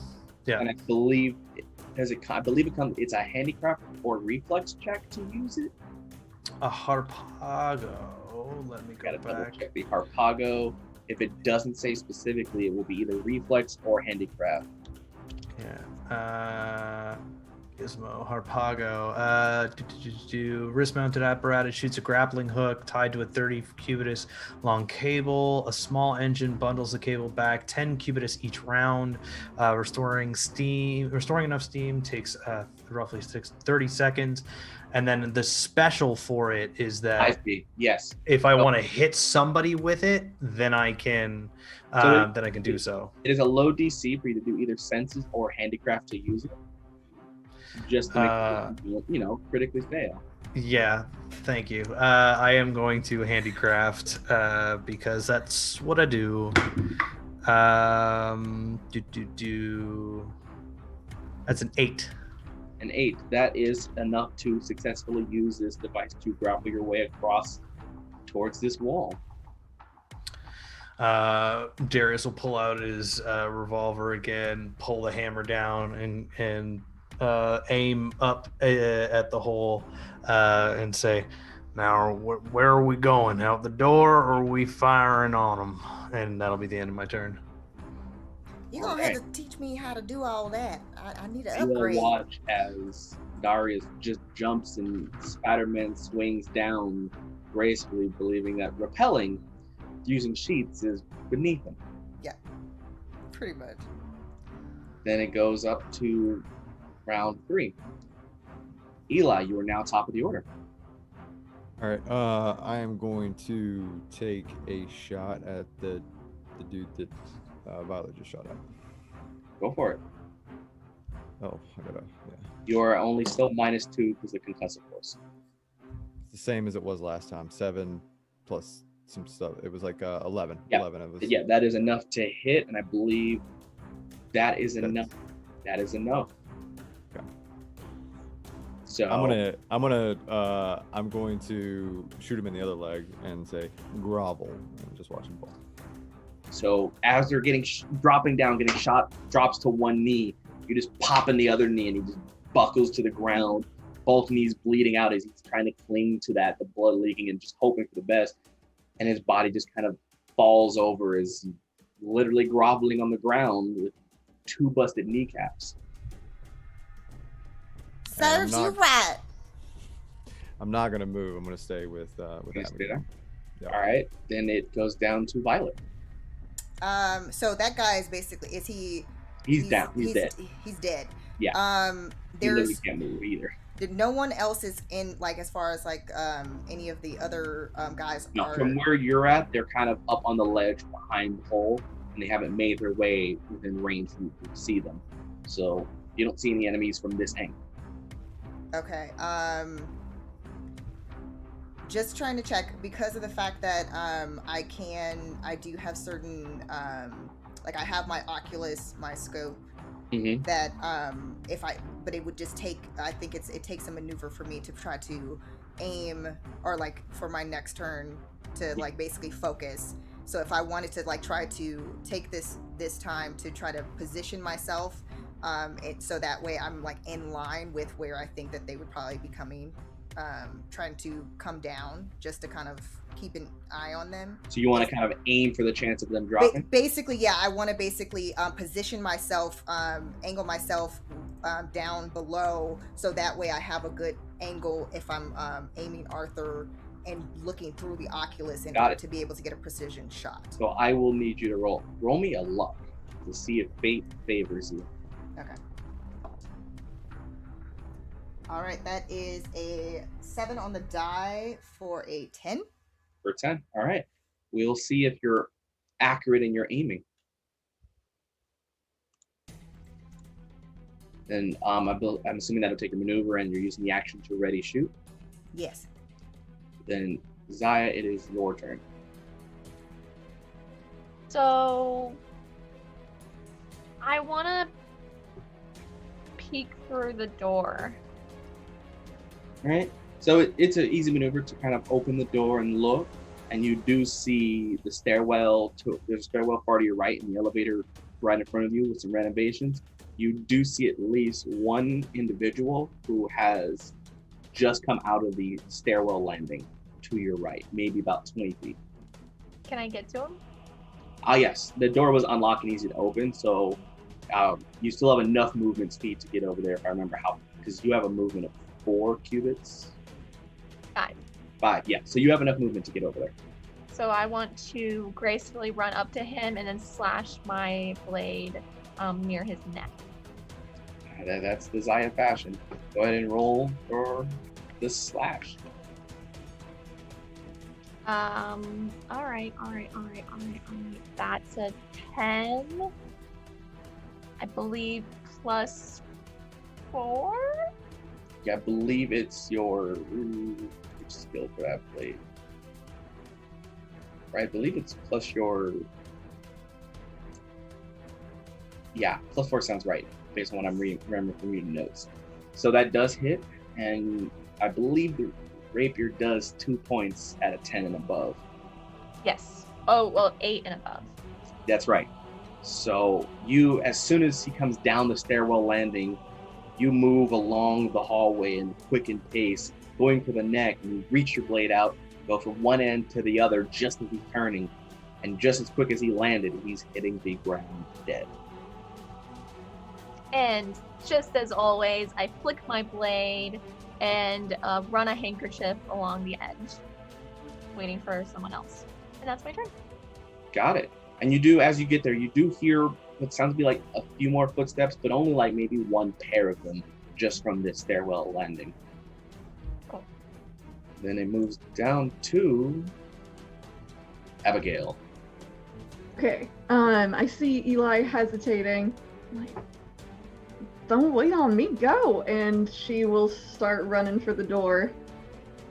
And what do I just see this skewered individual as I come out? You, as soon as you come out, you just see Zaya doing the flick of the blade, cleaning it off as the body slaps to the ground. Well, I always have to respect that in a woman.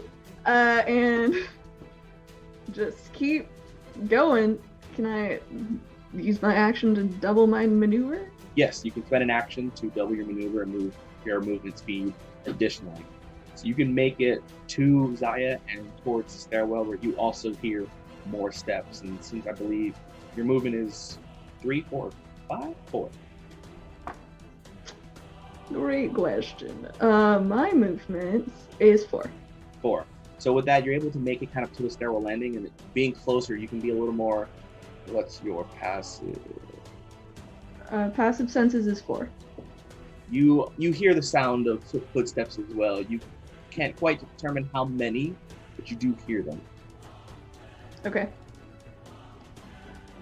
All right, so that moves down to there. So another one is over the wall.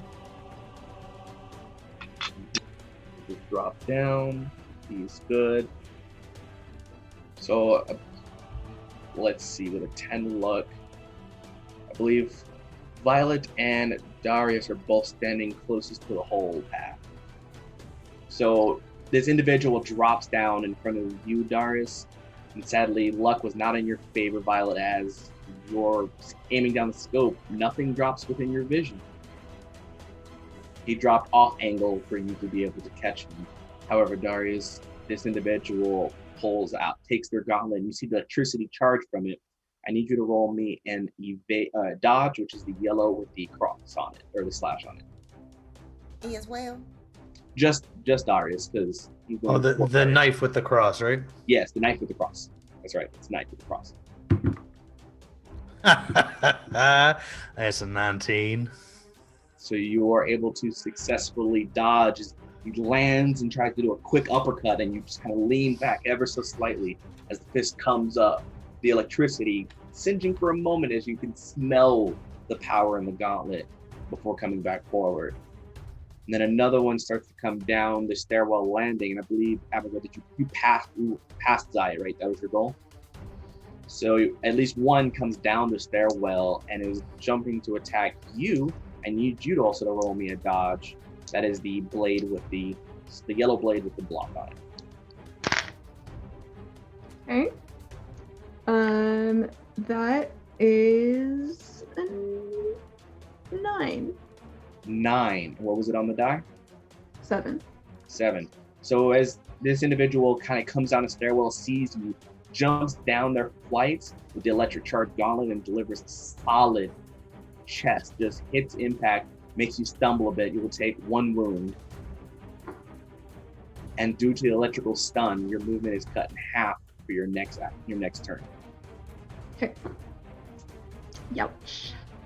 So there is now 1 in front of Darius and 1 in front of Abigail, and Darius, is your turn.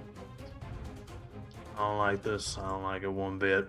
My Harpago is still figuring itself out for the next 5 turns. So I will, the one who's tried to uppercut me with his gauntlet, I'm just going to lean around the fist as it comes up and just point my revolver under his chin and say, now it's time to beg for mercy. And I will fire on him. All right. That's a senses roll of 6. Yeah, that is not going to hit. That's just fine. I'm going to push around him and then impose myself between the one in front of Rose. Rose is out. I'm really far away from you. Yeah. Oh, outside the room and down the hall. Oh, okay. Well, then I will run for the door at this point. Got it. So you are moving away from the individual. I am. So that will prompt an attack of opportunity for running from them. Okay. Go ahead and roll me a dodge. That is the blade with the block. 12. 12. You are able to successfully dodge as you try to do the shot. He's able to move, and as he's trying to reach for him, you take the opportunity to turn and run just out of his reach. You could feel the electricity almost scratching the back of your clothes. You're able to get away. How far do you move? From the door, you're about 15 feet from the door. I have a cubus of 5. You can make the door in 10 feet down the hall if you'd like. I will do that. Thank you very much. Got it. That brings us to the top of the next round as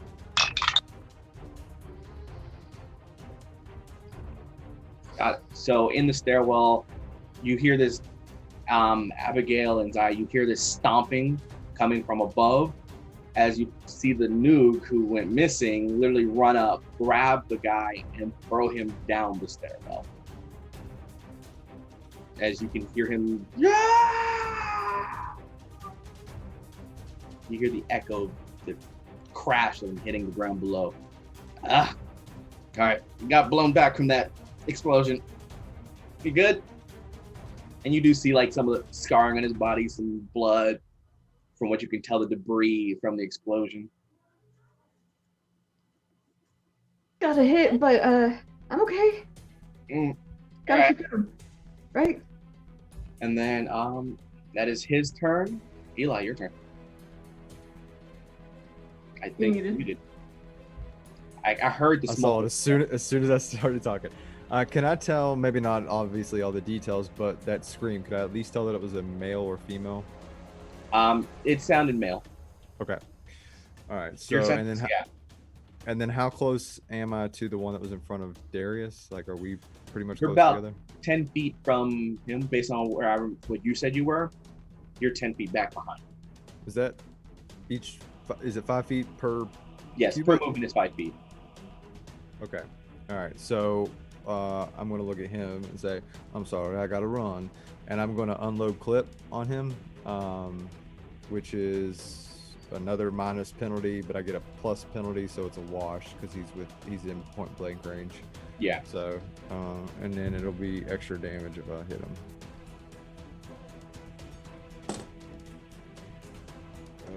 Which I am probably not going to do. 8, 13, minus 4 is 10. 10? 10 does hit. How much damage is unload clip? Oh, sorry, 5 on the die, so it's just 1 damage. Oh, well, with the unload clip, it's 2 damage. Got it. The last enemy, Eli. Claim your glory. It's going to be super quick because I obviously want to get to the stairwell, so I just do the under the arm thing and pop one in the chest, one in the forehead. So quickly, you just holster to your side and just bang, bang, just like the Desperado style you have. This quick shot, put him down. No hesitation as the body drops. That will actually conclude the initiative as you are making your way towards the stairwell. No other enemies. You do hear more steps, but they're coming from above you. And you do hear some coming from the hallway on the other side of the other stairwell. But immediately the Nuug decides to guide you down the stairwell, explaining that, oh, they're going to be using the elevator. Let's go. And he's just barreling his way down the stairwell as you're going down multiple flights until finally you reach the main lobby area. And now we calmly walk as he pushes the door open, and you can see him doing like a drunken strut once again that you recognize as he starts guiding you to just follow him through. Some people kind of look over at, and you see some of the guards kind of look at each other for a moment, look forward, but I believe only Eli and Violet, you notice as they get ready to move, the individual that first guided you to the elevator holds up a hand, and the guards kind of settle for a moment as the new guides you out of the peacock's nest. I wink at the one. You wink at him?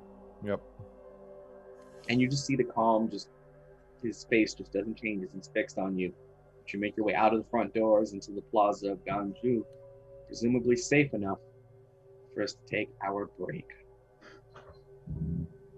We are taking our mid-show break. We are doing a giveaway. I believe if I was correct, it's a video game. So go ahead and enter exclamation point raffle to enter for your chance to win a video game giveaway.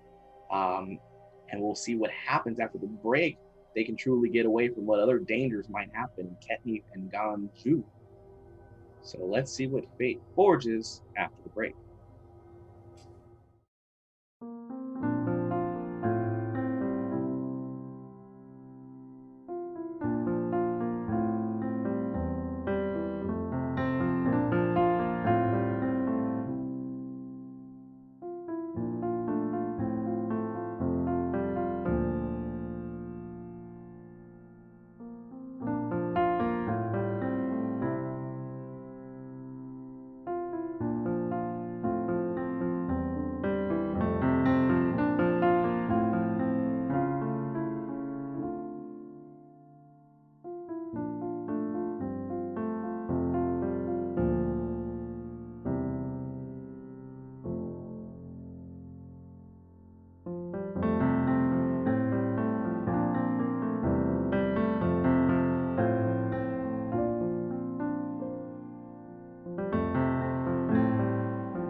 And welcome back to Forge of Fate.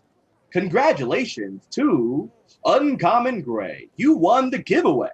Please head over to the Fable 42 Discord server. Contact Chris Solo to claim your prize. But stay tuned for more Forge of Fate, as our group had just escaped a very daunting situation after a massive explosion blew out the floor of their 8th floor suite they were being basically held prisoner in, fought a few of the guards to make their way to the stairwell, and entered the 1st floor, where some would assume they would still be chased.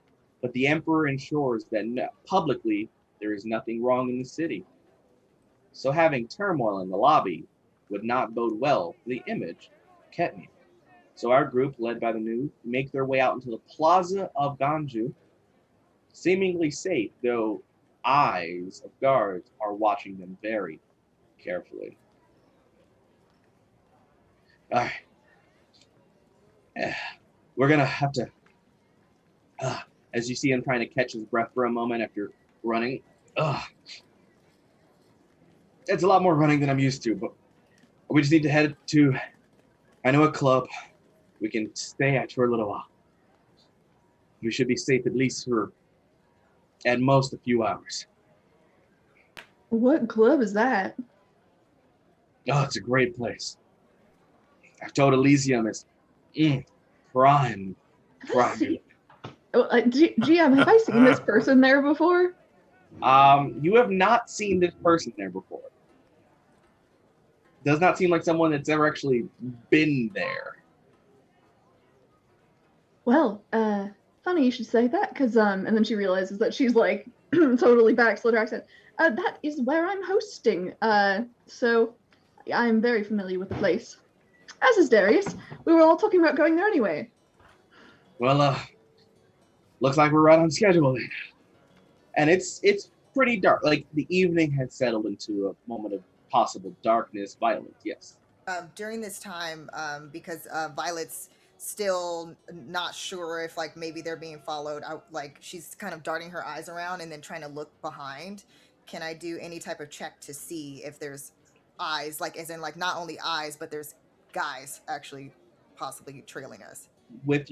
Even with your passive, the guards, a handful of them are keeping close track on, and you can see them not swarming, but following, but not engaging in the crowd. So is everyone good to go? Is my movement still halved? No, you're good. Okay. So as he starts kind of walking down, trying to move through the crowd, trying to keep close with each of you, Eli and Violet, you do notice a lot of the guards are kind of keeping pace, not in the crowd, but like trying to walk along the edge of the crowd, or like their pattern is still organized in the way the guards operate, but they're keeping close on you guys as you're making your way through the plaza. How close is Eli to me by chance? I'm assuming you guys are kind of following. It's a big crowd, so I'm assuming you're walking almost like in a line. Okay, so I'm gonna try to get a little bit like kind of in line with Eli. And are you noticing what I'm noticing? I see it. Yeah. I mean, I don't know how safe this place that we're going. I mean, if it's in a shadier part of town, I mean, they might be able to do whatever they want to do with us. I don't know. I'm more inclined to stay out in the open, if I'm honest. Seems that they are reluctant to make a move. They don't want to make a scene. It's never good for anyone to make a scene in Ketniv. You get immediately sent to the prison house if you do. Well, where can we go so we don't cause? Well, I mean, I'm not afraid of a shootout, but I'm just saying, obviously. Isn't that where we want to go? I mean, I'm trying to save my bullets for who it really counts for, to save my daddy if he's in trouble. Well, isn't he at the prison? Yeah, but I thought we was heading to some club or something. We would probably do best in laying low for right now. GM, Yes. as I guess perhaps person who might be the most savvy with these streets, do I know like a way that might be good to lose guards? You do know that the closer you get to Elysium, the less prolific the guards are, to a point that guards don't act at a certain point within Elysium to not cross some of the shadier businesses that help with the upkeep of Ganju. Okay. You're aware, as long as you keep on your path there, you should be okay. For a time. Look, as long as we go towards Elysium, they'll start backing off, at least for a while. I mean, if you're really being sought after by the Emperor, then all bets are off, but there's a little bit of Ketniv that's not perfectly governed, and that's where we're going. I'll take your word for it, darling. We just gotta be on high alert. Well, this is really not how I saw this day going. I definitely didn't. We didn't even get a chance to get supper. Oh, we can take care of you. Don't worry, we'll see to it that you're fed right. I mean, after all that, all of us need a good meal and rest. I mean, also my leg is still all shot up. How about? Are you bleeding, Abigail? I mean, Rose? I am not bleeding. I think I'm just probably limping a little bit. Just like I got hit in the side really hard with the shot glove, so maybe my corset's a little singed. But I'm not. I don't think I'm bleeding. I'll be all right. Okay. You continue through the crowd, specifically with passive senses of Violet and Eli are noticing the guards are getting thinner. Those that are following start to slow down until finally you see maybe a few guards who are less like the monk and more in like a traditional full body uniform. You could tell possibly to be a little more defensive, but they're focused on doing other things in this part of the town that you're passing. So you can tell the coloring of the town is different too. The part that you're in at Ganju is very vibrant, colorful, almost like it's been freshly painted. This part is not that it's not as beautiful, but doesn't seem as well maintained to seem as beautiful as the plaza. It has its own beauty, but it definitely is not as upkept as the part you came from. I'm gonna lean over to Apple and say, I would love to know why you know so much about this place. Well, we're going to my current place of employment, Elias. As you continue forward, you start to see a crowd gathering in a specific area where there's pretty large buildings, a little more upkept than some of the other parts, and you definitely see less guards, but a gathering of individuals kind of lingering into the street, some of them having what appears to be certain beverages and so on. It seems a lot more like the ability to drink openly here is more accepted. People are lounging in the streets, having a relatively good time, just conversing with one another and having their merriment as the Nuug kind of pushes through the crowd and makes the way to this building. And at the front, you do see an individual, a large, burly man, bald head, just kind of looking around, checking each person as they're kind of coming in passively. And as your group kind of comes up, puts up the hand for a moment. Are you expected tonight? Come on, it's me. My favorite of the garden. They're all with you. They're all with me. You remember Darius? Yeah. Oh, you've got a good pull tonight. They're all new in town, and I'm here to show them a good time. That's why you're one of the good ones. All right, in you go. And he steps to the side to let you into the building. You didn't tell me you're so well known in this area.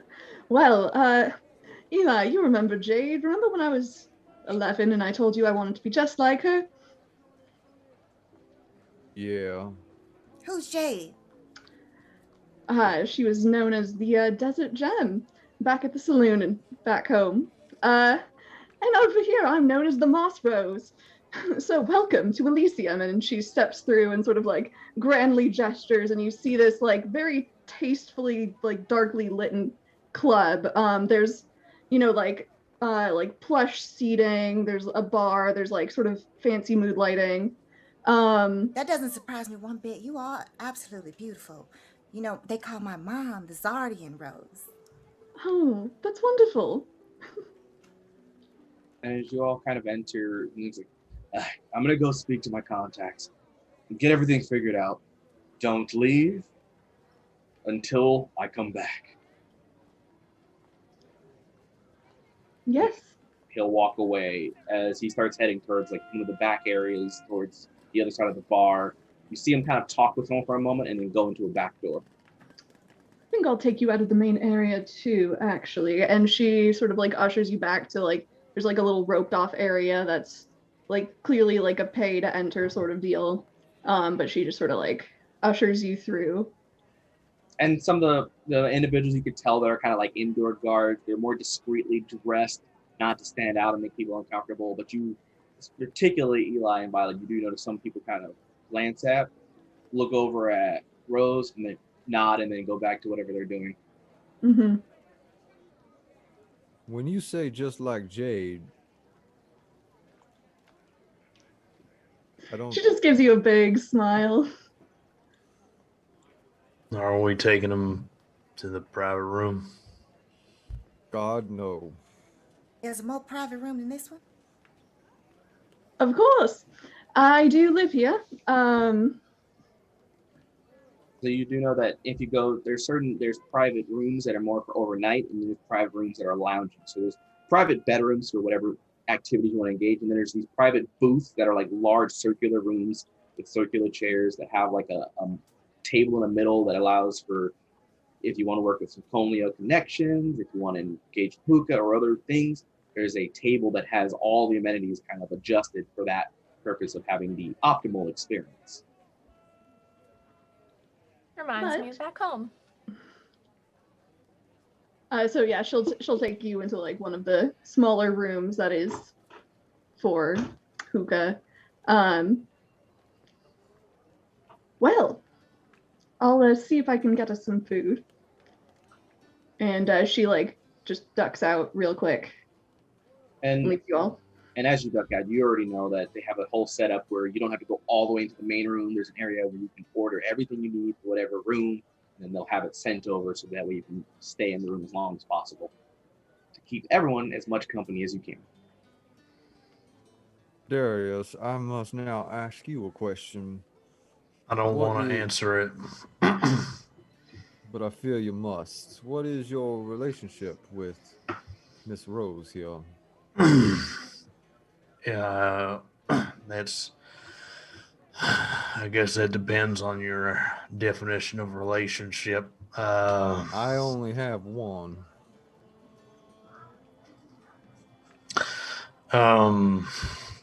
It is a. We are a professional relationship on services provided, clientele to. It's hard to explain, and he just kind of like starts like scratching his neck and looking at the floor. Oh, she's good with her hands too. Like making stuff. Well, I mean, she's better with her mouth, and she's a very good conversationalist. She listens. I fully understand, and I fear if you keep talking, I might have to shoot you. So please shut up. I feel like I'm missing something. I'm sorry. Did I? Is this? I didn't know that you'd been around. I didn't know you were a client of Ms. Rose. I'm not a client. I'm kin. Oh, excuse me. Your sister is a wonderful businesswoman, and she has made sure that I am. I said stop talking. Well, she's been a very good friend to me. That's what I'm trying to say. That I accept. So nice. You guys are related? old family. Just reunited. Oh, how long had it been? Several years. Much has changed. Oh, well, that's just beautiful that brother and sister are back together again. Agreed.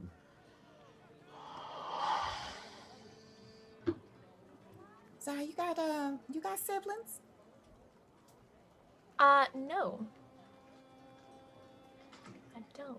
I can't imagine what that's like. I got a little brother named Fior. He's 12 years old. He's a little annoying. He always comes in my room. Violet, Violet, Violet. I'm like, just, he talks a lot, but he's adorable though.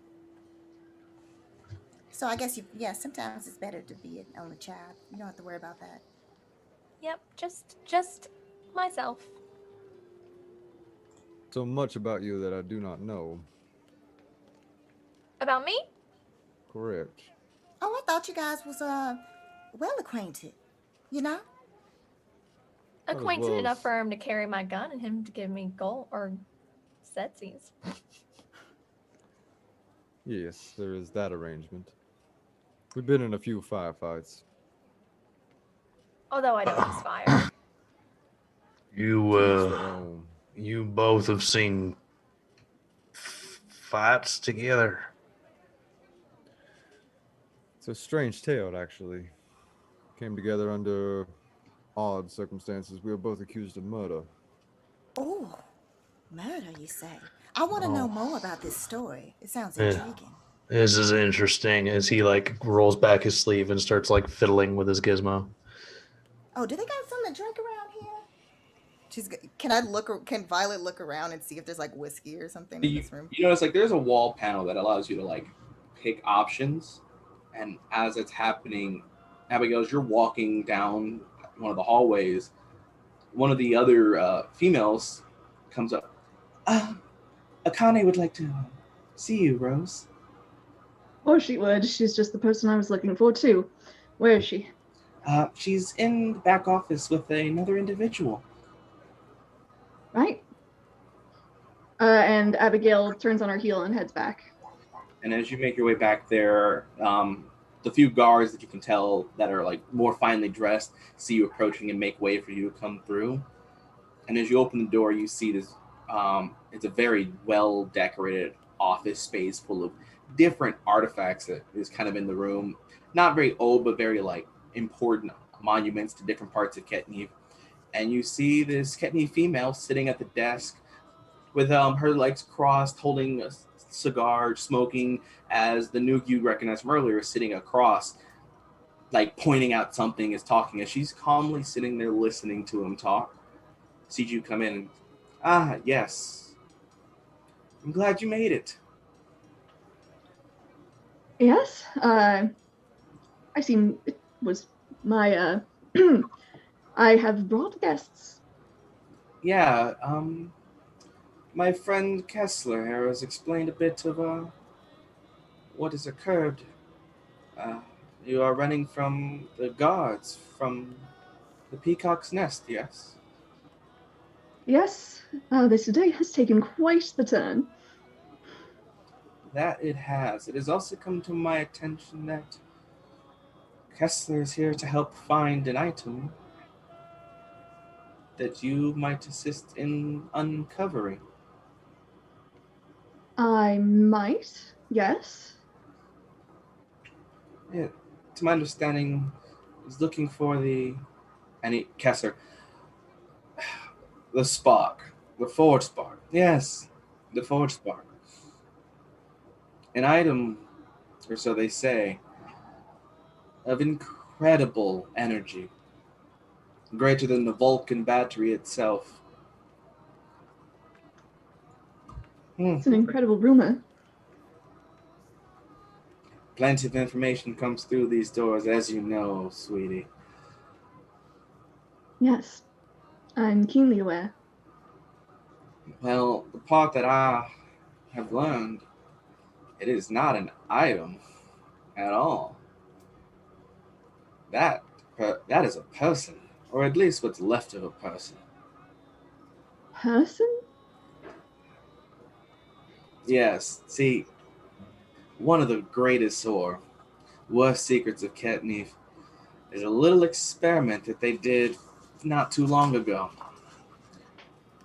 A way to improve the human condition. Taking Vulcan energy and putting on prosthetics fueled by true volcanic energy. Those were the experiments done on the prison isle, weren't they? Exactly. And most of them went mad and died at the arms of the Emperor's army. 3 escaped, but no one talks about the 4th that was caught during the escape. I haven't heard of them, no. 3 of them of savage beings with power literally of Vulcan batteries in their chest, and 1 is working the mines just off the city edge of Togi. And that is also where I believe Mr. LaCroix, if I understand, would be stationed at. So, does that mean he'll be approving my time away? Well, I believe she grabs some of the money that's on the table and slides it over into one of her bags. That your services have been paid for. Then I am at your service, and she gives a small curtsy to the Nuugard. A friend of mine will be visiting you and your friends shortly to arrange. You'll be leaving by airship before the sun comes up. Anytime after that, and the Emperor's personal army might be here. I'm sorry for the trouble. It's no trouble. As far as I'm concerned, you never made it through my doors after you left Peacock's nest. As you say, I'll go inform the others. Of course, and sweetie, you be careful with those folks. I don't know what intentions they have as she eyes the man across. But there's a lot of things going on that seem oddly suspicious across all ends, and you know, Ketniv, the Emperor does not take kindly to any form of revolution. I'll be careful, I assure you. You be on then. And you, as she looks over at the man, I believe you have overstayed your welcome. Be on your way. And he tries to speak up, and she just turns her chair to face over at a painting on the wall and just stares at it for a while as the man kind of marches his way out. And Abigail will head back to the room with the menus. And as you come to the room, you see one of the other females comes having a tray just full of different bottles of different top shelf alcohol in the back room, is like walking towards the door, seeing you and just kind of heading to the room, motioning like, is this your room? Yes, it is, darling. Thank you. I'll take it from here. She just hands you over the tray with the assortment of alcohol options. Great. And Abigail will open the door, tray in one hand, put it on the table, and slide into a chair. So, it would seem that our Nuugard friend is on his way, and we have been asked to go find your father, and we will have some contacts get in touch with us shortly, and they will help get us out of here, hopefully before dawn.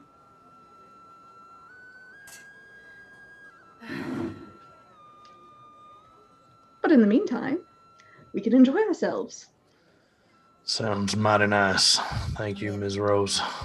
I know I can use a stiff one myself. I don't know about any of you. And some time will carry on as they openly bring drinks and food. The service they give in these booths are turned down. Whatever it is that you want or need, they try to provide to keep you satisfied.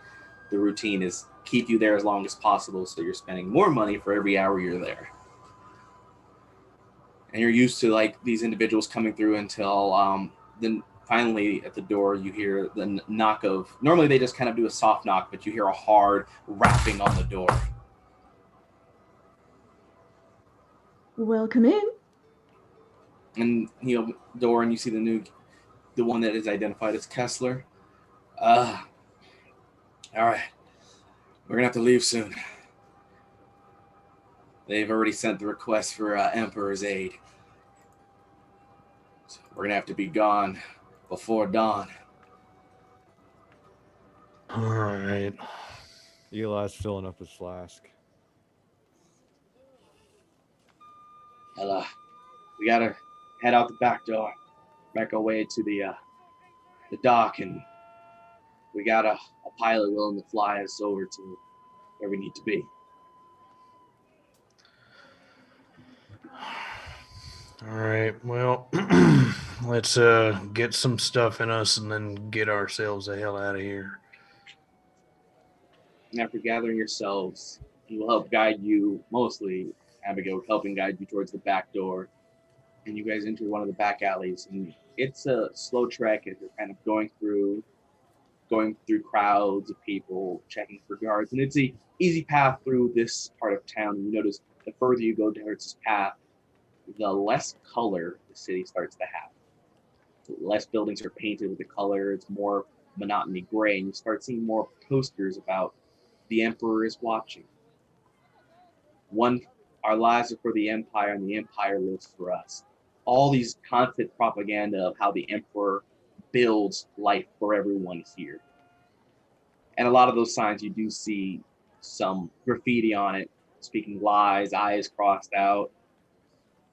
But as you make your way through, you eventually get to where you see a massive warehouse. Looks like an aerodome that sits on the other side of one of the walls.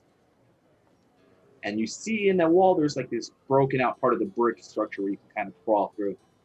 All right, we got to get in there, and then we'll meet with the pilot, and we'll be on our way.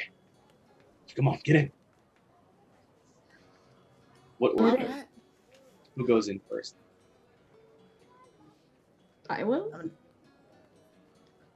I'll So- be right behind. Abigail, I'm gonna be trying to go with the rest of them. as you go through, Abigail, you're the first one. Roll me a census. 12 on the die. 12 on the die. +4. So 16. as soon as you come through, the first thing you notice is you look to your left, and you see a few guards kind of walking around. And then as you look to your right, what you notice is there's one guard, and then right next to him is this large, like mechanical structure. This large, big-bodied, robotic arms and like legs marching its way forward along one of the guards. And you do notice on the top of its shoulders are massive, looks like turrets of some sorts, almost like silos. And you see towards its chest area these rotary cannons as it's making its path, walking forward. And you do see the dome that you're looking for is in front of you, and there's at least one doorway across this long strip of road that leads to the building. Do I feel like this is a threat to? You definitely feel like you don't want to be caught. So I like freeze up, sort of like look over my shoulder. Bad news, wrong? everyone. There is some sort of monstrous automaton. It's got cannons on it. What? Oh my goodness. And Darius, hearing that and coming out, you as an monopoly of the engineers, you recognize this kind of structural, and it's not typically used. The last time it was used is when the Ketniv tried to invade Nuugard and Idagast. It is one of their traditional war machines that is part of the Emperor's personal army. Oh, damn it. That's not good. That is not good. And he's just going to like run through the Rolodex of memory and then just spew out, okay, under no circumstances do you want that thing to see you, because it will eviscerate you. Do you know how to get past its sensors? I am proficient with advanced cybernetics. Is there something that I could roll to So give you them? would know based on the description of the model and specifically, this Yeah, one is not a fully autonomous. So it does have a soft sensor, but it's more of a frontal sensor, but then is redirected if the pilot directs. And typically it's a close range sensor where you can determine there has to be someone nearby to help direct got it. it. Yeah. Don't stand in front of it.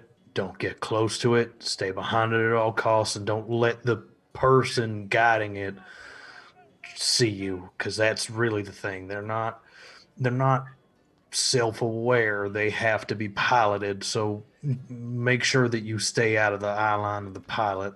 Well, Usually, the person standing beside him. then shouldn't we just try to figure out who's Why don't we just kill the basically the pilot? pilot? Yeah, exactly.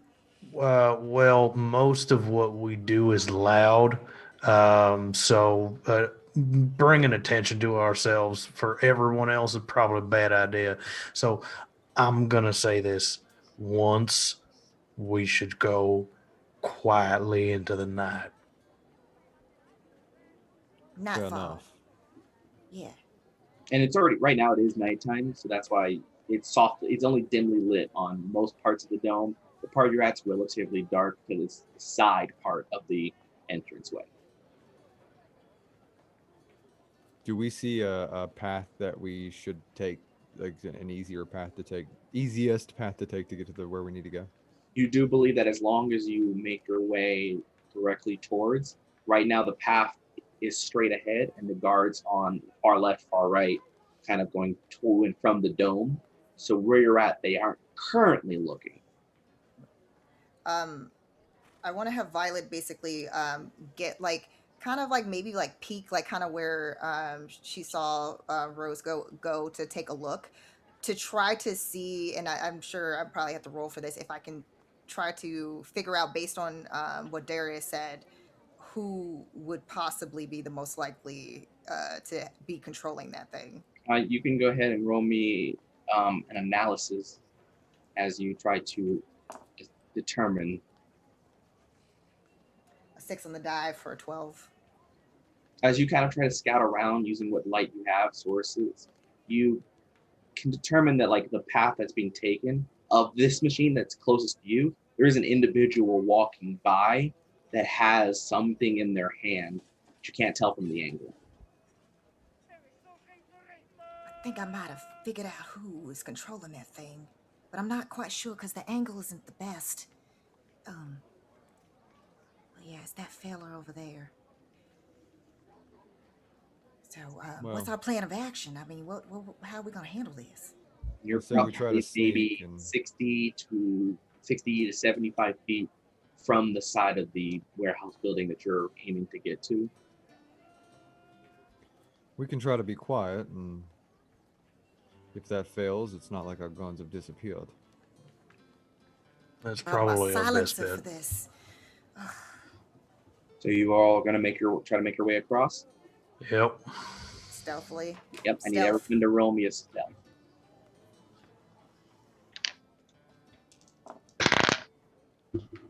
Oh boy.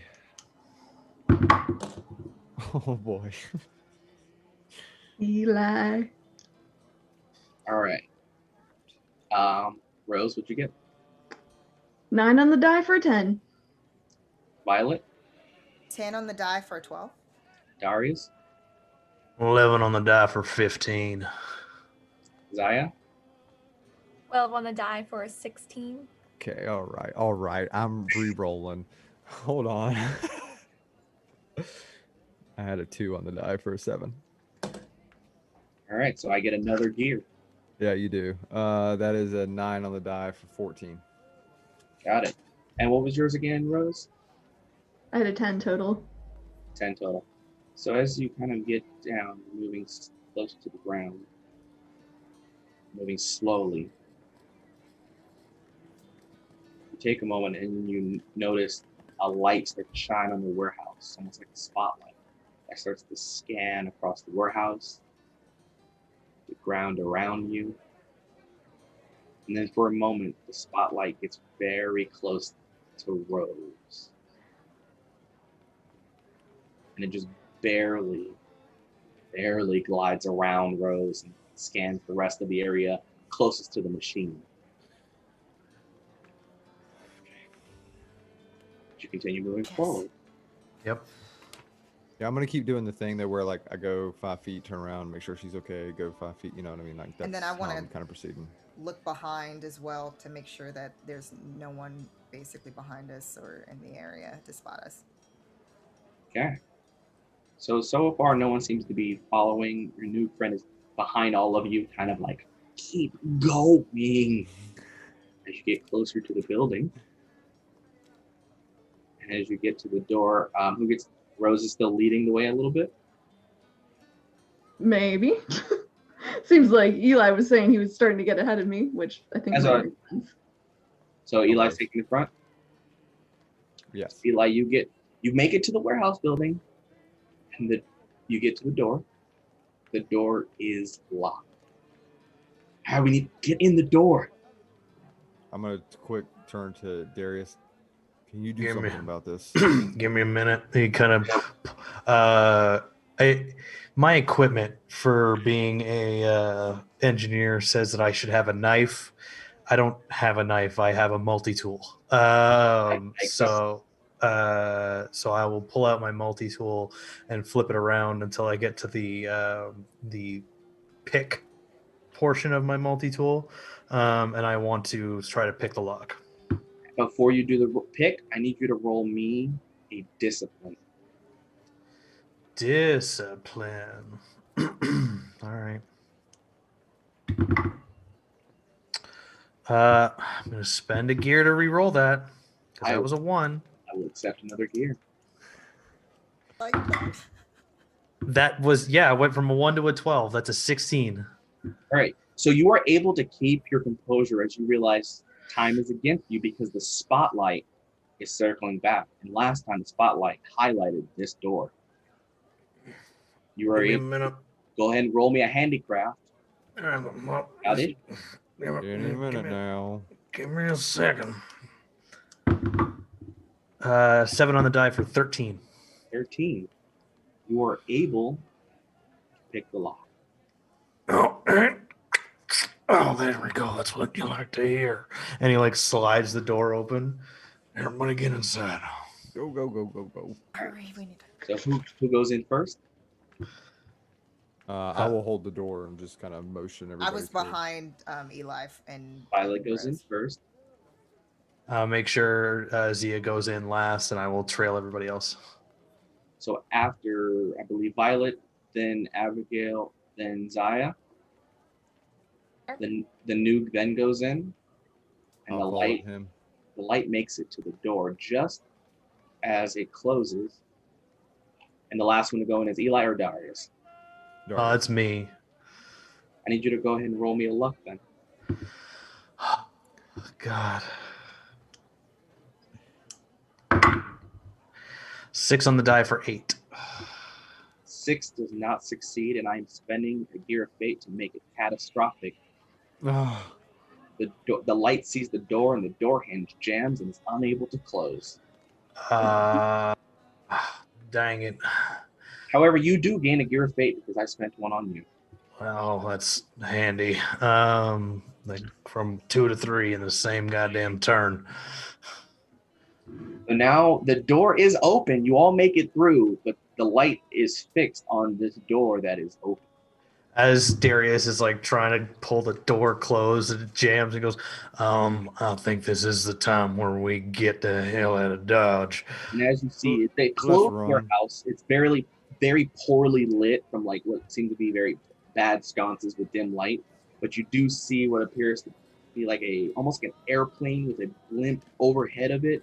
And it's currently running right now, very soft. You can hear the soft hum of it as you see it. Someone leaning against the airplane as the Nuug starts running forward.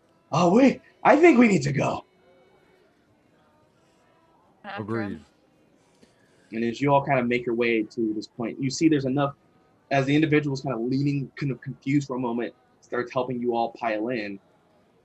And immediately the door starts to open to the front where the airplane's facing, starts to slowly open like a turnstile, not like a rotary, but just turns open.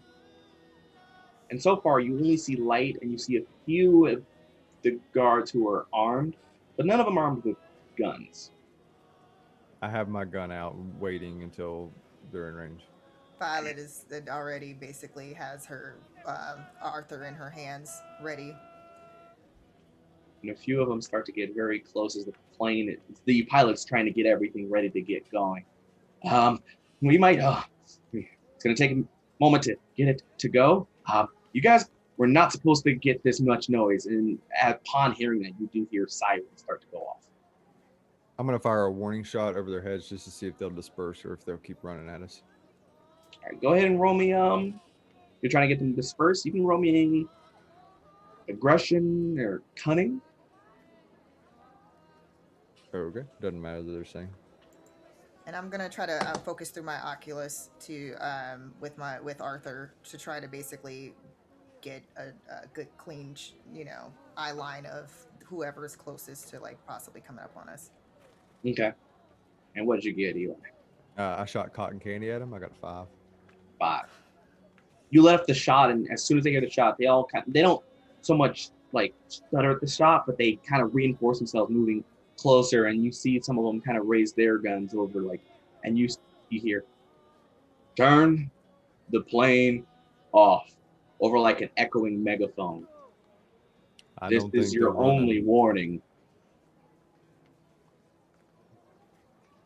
And then the pilot kind of looks, do I fly? You're damn right you do, and I'll take a shot at the closest one I can take a shot at. All right, Step on it, and then I'm gonna try to also take a shot. So each of you roll me your shot as he immediately transported the throttle, and the plane starts to just propel itself forward, and you can feel the roar of an engine. Some of you that have flown are used to the blimp style. This one more actually has a focused engine underneath to propel it forward. I got a 12. 12, okay. Has it been an hour? Am I back to normal? You are back to normal. So that's a 20. 19 to hit. Okay, and pilot. I had a 12 on the die for a 16 to hit.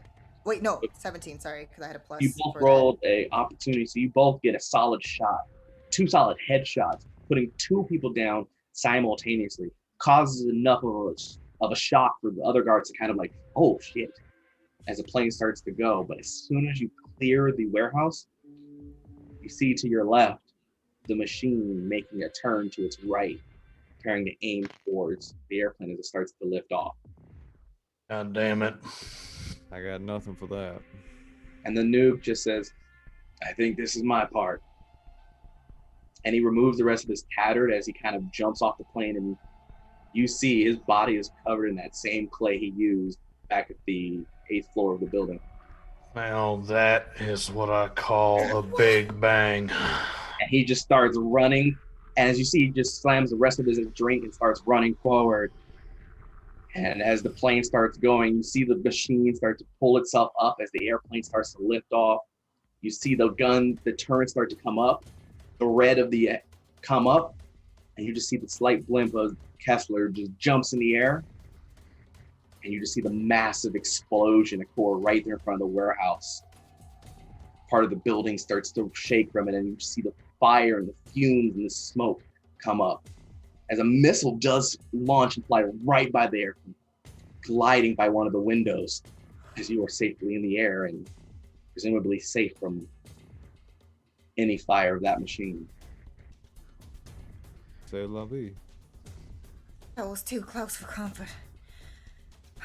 I've never had anyone kill themselves for me in quite that fashion. I can't believe he just did that. Don't sound so excited there, Zio. It's Zaya. You should know that by now. I know. I just like to hear you say it. Pilot, I'm just happy that we're not dead. you are now in the open airs of Ketniv, flying away from Anjou. And it's a quiet, somber moment in here. You're getting a bit of turbulence as you start to clear the first air.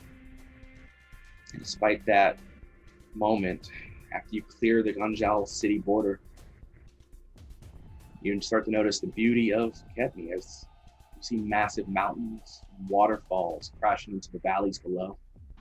Almost spires of rock decorated with vegetation line the parts that aren't civilized of the cities. So you are now flying over Ketniv. We will be arriving in Tongi in a few hours. Hey, don't forget to breathe, okay? We're gonna need you to stay on the up and up. And Darius is then gonna turn to Rose and go, so, just a quick question in my mind. Were you gonna tell me that he's your brother, or were you just gonna wait for me to stumble onto that? Just, I was looking for my moment, and then we were in the hallway, but I was going to tell you while we were waiting in the lobby, but then we got in a firefight, and then, you sort of figured it out. I was going to tell you. No, I didn't figure nothing out. He just plain old plumb said it. So I just wanted you to know that I know. And then he just kind of like leans in a little close and goes, so I'm pretty sure that you should probably be talking like that, right? Oh, what? Wait, I mean, yes, that is my original accent. Yes, fine. Yes, it's true. But I did spend a lot of time in Idigas as well. We got separated a long time ago. He sticks out his hand and goes, it's nice to meet you. My name is Darius McAnal. And how may I address you? My name is Abigail Ward, if you must know. And he just kind of like pulls your hand up to his lips, kisses your knuckles, and you'll still be the most beautiful rose in all of Ketniv. You are too kind. I'm gonna go take a nap. I don't know if I can sleep. This is really, really not how I saw this day going. But she walks over to Eli. I've seen worse. So, how long have you been in that city? About 6 months. It's worse places, I guess. There are our hometown, for example. For example. So you said you were undercover? Yeah, well, I suppose with everything happening now, there's no point in hiding it. I have been working for the Marchinus this whole time. Is Darius still there, or did he like wander off to like afar? Okay, I would assume And that it's not a big plane. So. Yeah. No, but Darius, like, when Darius gets stressed, Darius just goes to sleep. Like he goes somewhere and like puts his head against, it's the sound of the engine and the rumbling metal that calms him. So he just kind of like leans up against the wall of the plane and just immediately just conks out. So he is not conscious. They're very interested in this spark. I've been. So, my employers. So Darius has been something for Mark, actually. He's very nice, though. do your teachers or employers, I don't even know what they are anymore, do they treat you well? Of course. Good. This isn't exactly how I saw a reunion happening, but I suppose here we are. Truth be told, I didn't see our reunion happening. I didn't either until about a year ago, so we started planning and this and that, and you know, kind of wanted it to happen, but this isn't exactly how I saw it happening. Well, we certainly got things off with a bang. It is our way, I suppose. Is But Angel going to be looking for you? Is Angel also dead? Angel's dead. I shot and killed him. But you know how they are. One falls and 3 more spring up. Right. So I'm sure I am being sought after. Well, you've come a far, far, far away. I have. It's quite the journey, actually. It's nice.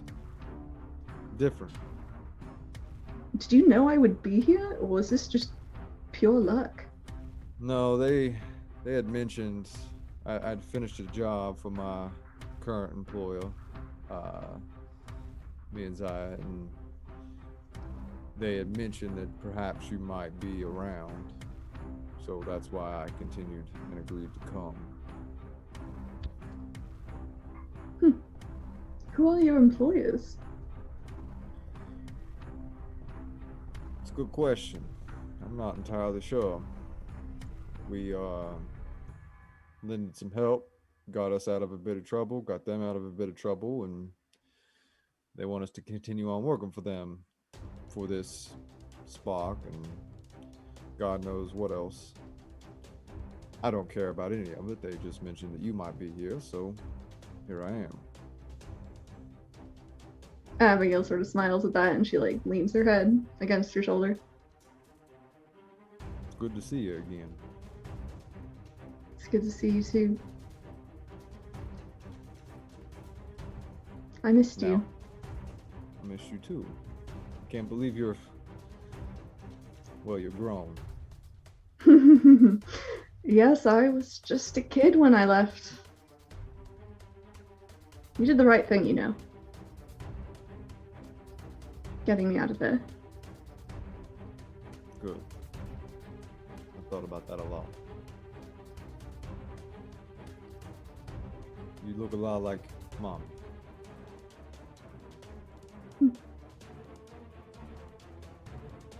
Thank you. Right. Let's go get something to eat. I'm hungry. Again? Well, that hasn't changed, I guess. Nope. The rest of the flight feels pretty smooth, uneventful in comparison to getting on. And eventually you do see the sun start to rise as you're getting closer to Kogi. And eventually the plane starts its descent. I cannot land in close to, but I will get to as close as I can. And he starts to bring the plane down. And you can kind of see in the distance a gray mess of a city. You can see just all stone built kind of in a short distance away. Starts to get closer to the mountainside and starts to like kind of land onto a makeshift dirt landing strip of sorts. Thank you. You should go now. As you can see, the pilot's just fixed forward, just kind of like staring out the plane, hands still gripped onto like the steering of this machine. Pilot's gonna go up to the pilot and then put a hand on top of where he's gripping. You take care, you hear? Yes, I do too. And you can feel the hand shaking as he's holding the steering, and you can feel how tense his grip has. And you can tell his hands are like red from how hard he's been gripping it for how long. Apple, Yeah? could you relax him? She nods, and then she walks over and sort of puts a hand on his shoulder. I can take away some of the stress if you want me to. I don't know how you can do that. I just like playing and you can see like the shock of the moments hitting him again. Right. she will just try to. You rolled terribly. I didn't roll that great either, but let's see. Is a 10 good? A 10 beats a 4, yes. Yeah, cool. It was a 3 on the die, but So as you he come and approach and help soothe him, his grip on the steering wheel, the gear starts to loosen, and it's that flash of blue once more, very faintly from his eyes, and he releases a bit, and his hands kind of just drop to his side. And you can see like tears starting to roll down. Shock is hitting him, even though he's calming down. Yeah. You must go soon. They will look for planes. will you wait for us? Or do you need to go? I must go. I must fly. Okay. You head towards city. You find freeborn. They help. Find who? The freeborn. Freeborn. Thank you. None of us would be alive if it wasn't for you.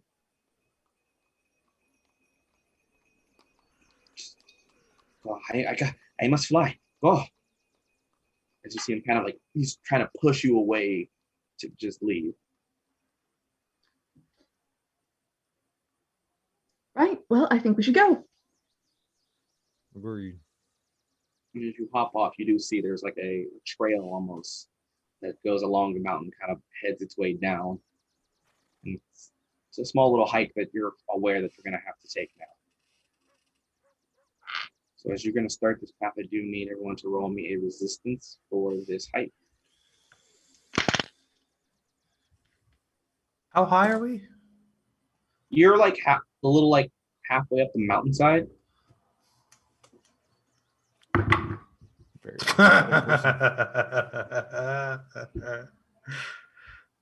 Abigail.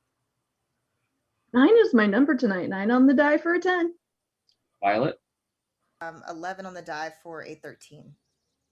Darius. It's 1 on the die for 3. We're going to have fun with this. Zaya. 5 on the die for 7. And Eli. the worst. 9 on the die for 9. So the hike starts off not too bad. But the problem is with the height and the way of how humid Ketniv can get, it gets very hot very quickly as you start going through this semi-tropical-esque mountain hike. The sun had started to come up and you only see the remnants of the bioluminescent moss that's growing on the sides of this rock face. The air is thin.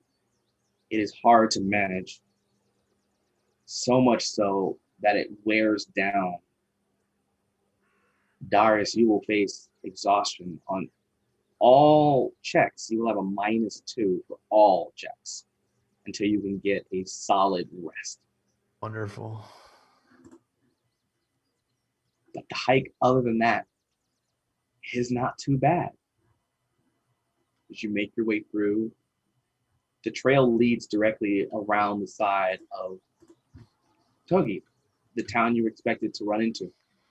The first thing you see is that this city is quite the opposite of Donju. Everything is just gray brick. And anything that's not brick is just metal, just purely across, no semblance of color. And as you kind of get closer, you start to see some of the people who are all wearing gray jumpsuits with large metal cuffs on their wrists and ankles with little rivets in which you can see that a chain could be linked to. And you just see these people are all just walking around, almost absent-minded in their approach to things, taking not even an inch to consider looking at you, looking at each other.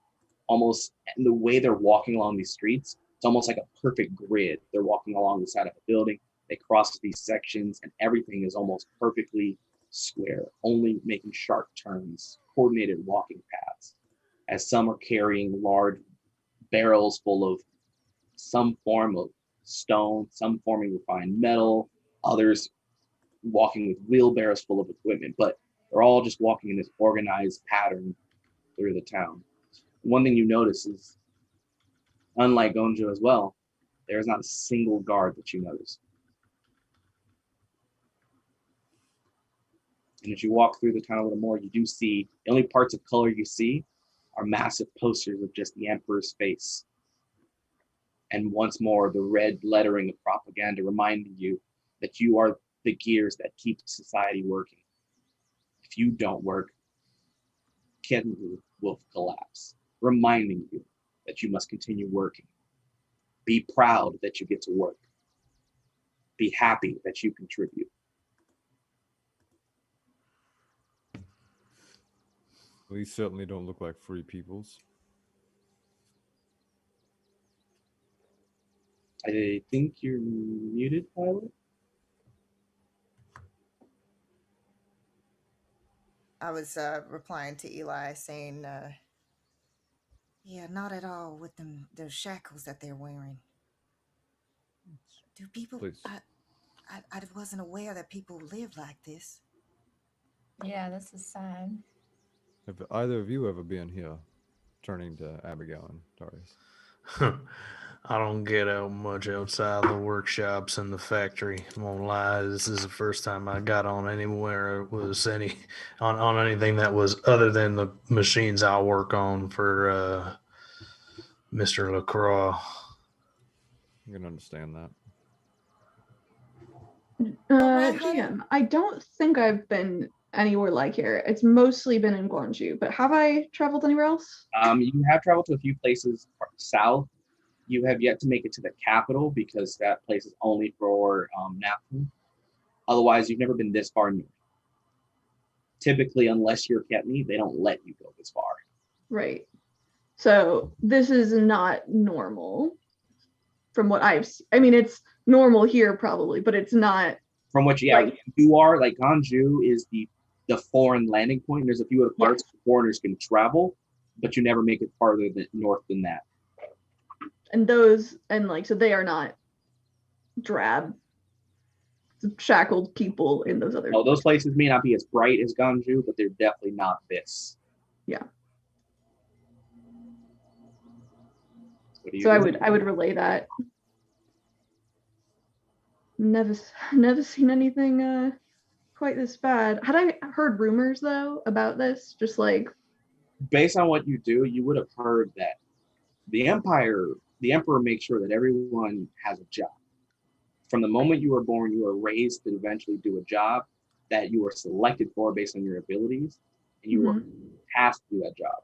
Other places aren't as drab as this, but your understanding is that this city is closest to the prison. And this is also where they do a mass amount of their mining. With all of our feathers and things, we're going to stick out like sore thumbs. I'm all right with that. Darius, are you okay, honey? You look a little worn down. I'm gonna be all right. It's just I don't. He just kind of like lifts up his arms, and the sleeves they roll down on their own. He never really has to roll them down unless he's like fiddling with his harpago. But like you notice like how like thin he is and like how gaunt his face is. He goes, I'm just not exactly built for extreme heights and things like that. My head's a little fuzzy, but Violet's gonna reach into her pocket and then like take out her handkerchief and then go up to Darius to try to like basically get the sweat, I imagine, that's like all over Darius's face. Oh, thank you very much, ma'am. I appreciate it. I would hate keep it if you won't. That would probably be best. I would hate for you to have to launder whatever I have soiled. And he looks down at his gray coveralls. Well, I don't know about me, but y'all are definitely gonna stick out pretty hard. You don't think I blend in? Or Miss Zaya over there? Somewhere, but not here. And as you're having this discussion, you do see, like, through the organized pattern of movement, someone just kind of collapses. And you can kind of see this person looks pretty frail. And it's pretty obvious that this person is malnourished. However, people continue walking, unfazed, unchecked by this individual who hit the ground. He's not completely trampled, but you can see people starting to kind of walk over him. Not trying to step over, but just continuing their organized path. Violet's gonna run over to where the person fell. Like, are you all right? Are you doing okay? Do you pull him out from the pattern? Because he is hurt. I'm like basically I pulled. Yeah, I'm gonna try to Go ahead and pull. roll me athletics as you try to make your way through their motion to pull him out. I don't know if that's a good idea. I got a 7 on the die for a 7. Hopefully, I didn't rip this poor person's arm off. So as you reach through, as you're trying to help them up, people are bumping into you without even hesitating. Like they're trying to push through you. Excuse you. And no responses. They're just keeping their path. They'll check you and just keep their motion going. As you try to pull the guy out, he's pretty injured. He got stepped on pretty hard. And that's not even the fact that he's already pretty weak in his current state. And you just see him trying to get up. I can keep working. I can keep working. And he's just trying to get to his feet. But you can tell he's both tired and injured. You can't work in this condition. You look awful. Quiet. And then as you say that, 2 people step out of their line, grab him. Those that cannot work serve no purpose. And they snatch him and start walking away. Where are you taking him? I knew this was a bad idea. And they just go back into the line carrying this individual, breaking off from the normal path, but still with a group of people. Oh no. Did I just make things worse? There's a sort of shared sentiment amongst the people of Ketniv, especially those who do the work. There is no such thing as a weak link in the chain. They worked that poor person to death, almost. I hate to be the bearer of bad news, Miss Lacroix, but I believe that it will be his current fate. No. Oh my goodness. It's just awful. I suggest that we keep our heads down. There's not much more we can do about this. And we need to figure out what's going on with my daddy.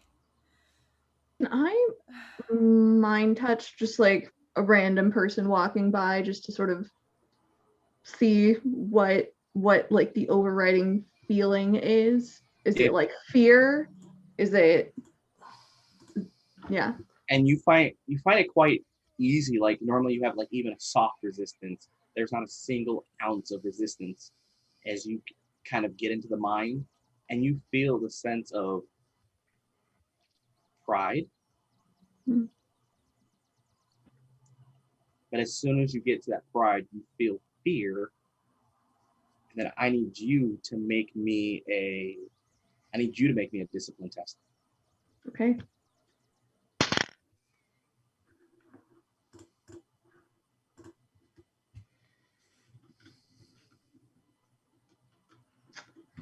That's a 3 on the die for a 7. I will spend a gear to make it catastrophic.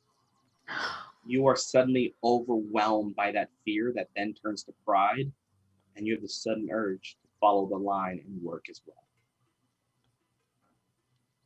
I guess I start walking. You'll start walking, following the line, as your group will see the flash of blue hit your eyes, and then you step into line.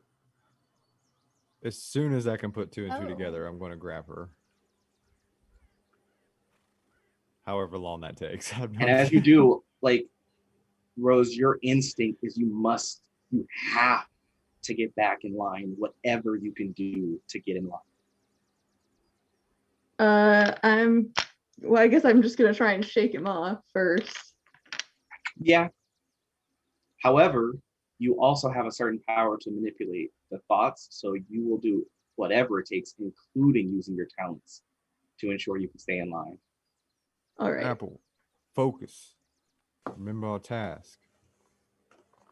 I like turn to you and like, I mean, you haven't seen me in that long, but you've spent at least half a day with me now, so you like, it's just this almost totally different look on my face as I just like have a hard stare at you. And I am going to, from the hint from the DM, I'm gonna try and distract you, I guess. And just come back. Where's that description of that? Not like a little PvP on the first episode. Oh yeah, I believe Brother against sister. I blame Renee just for being here. It's because Solo's not here. I mean, he's watching. Solo is the emperor. Solo is always watching. That's 100%. Oh my god. I believe that, Eli, you're gonna have to make a mind or discipline. Discipline? Yes. Okay. All right. Yeah, illusion. So I'm gonna make a cunning test. You're gonna make discipline, and the character can instill a fleeting image inflicting the disoriented condition. Hope I catastrophically fail this one. So I rolled a 6 on the die for a 9. Or no, sorry, more than that. 11. Eli, what Yeah, I got a 7. so as you're trying to grip Abigail, you get these fleeting images that's sent through your mind. Can I say what they are? Yes, you can. Yeah, I'm gonna send images of your mind of like Angel like popping up in your like behind me to try and distract you, and then keep going. That'll cause me to move. And then Abigail gets kind of mixed into the group. You can still keep an eye because Abigail's not wearing the gray, but you do find it quite challenging to get through the crowd, but you can see where Abigail's moving. And as that happens, one of the individuals steps out, bumps into Uzziah, and you hear, I don't think your father would like you here. And then you feel something against your pocket, and the individual blends back into the crowd. My pocket. So you feel a slip of paper, Okay. and you just, I try to discreetly read it. and all it says is follow.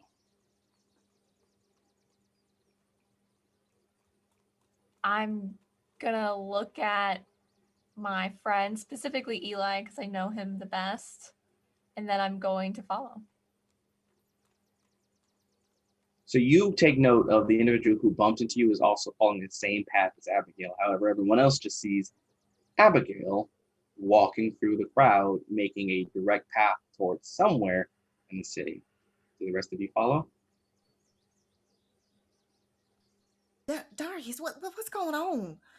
Don't pay nothing no mind. Don't say anything. Just keep pace, because if we Okay. lose her, I guess. She did something with her eyes, and it's a whole thing. Let's just go. So you make your way through, traveling for a while, following these paths as it's clear cut across certain street sections. No vehicles, just people, no guards. You do see certain areas where people are organized, like they all kind of sit simultaneously, all open their food simultaneously in the eating area. See some of them eat, and other ones are just now leaving, like it's almost like it's a perfect routine that's being done. As you keep making your way through this crowd until finally you reach a building that you can see Abigail starting to walk towards. Abigail, go ahead and roll me another discipline test. Is the other person still going the same direction? Yes, the individual is still following slightly behind Abigail in the case. Okay. If they ever split, I'm going with Abigail. Yeah. It's a 9. 9. You feel that pride becoming so strong, but then the fear starts to override, and you no longer feel that pride. You don't feel that need to work.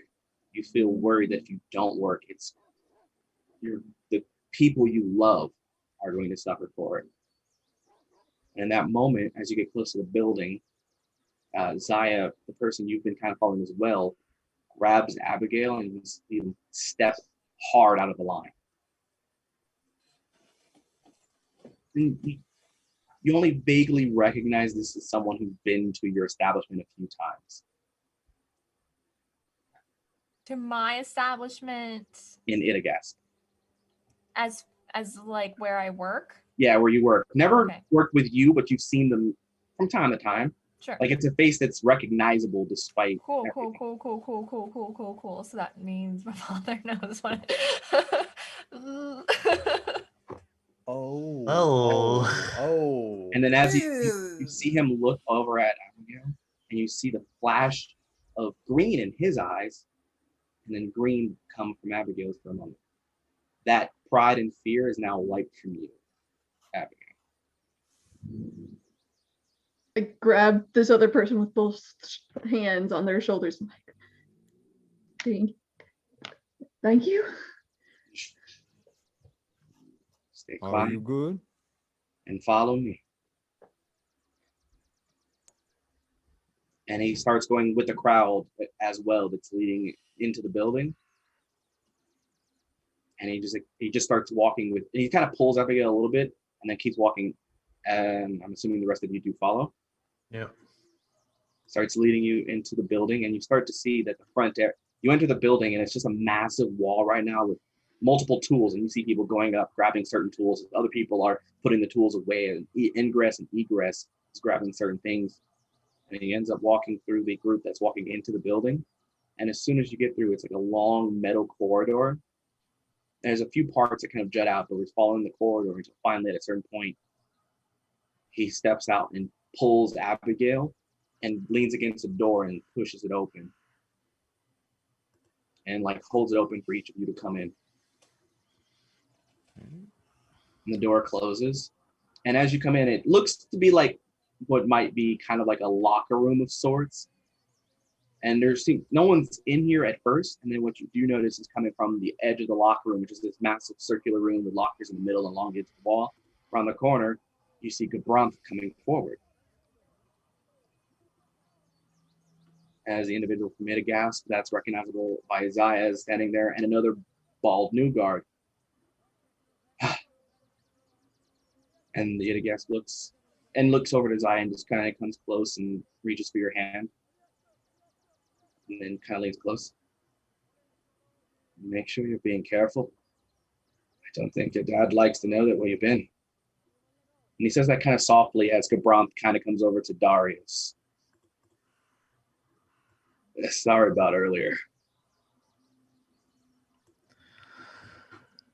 I don't think you need to apologize for much more. Just trying to put yourself in the right place at the right time. And then the bald new kind of comes up. Where's Kessler?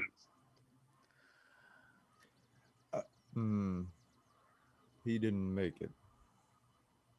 My brother got too drunk again, didn't he? It's worse than that. You saved all of our lives. Yeah. By blowing himself up. To tiny bits. Everywhere. Taking all out that. some very dangerous weapons. And like, yes, he did. See him kind of like stutter from him. Like, he's Kessler's dead. Yeah. Sorry for your loss. Just tell him he took out a bunch of them motherfuckers out. He did Well, it spectacularly. It was a show. I've never seen an explosion that large in my entire life. And he made a missile miss our airship, just barely. As long as he went out and battled, then I'll say he did good. and then takes a moment. Well, we must carry on. We don't have a lot of time. What's happening here is problematic. This city is normally used for mining and getting materials for their forge. However, the way they're operating, that's not how the city's supposed to be. We've got unnatural. They got a psionicist in there. And he's connected to a massive colonial receptor.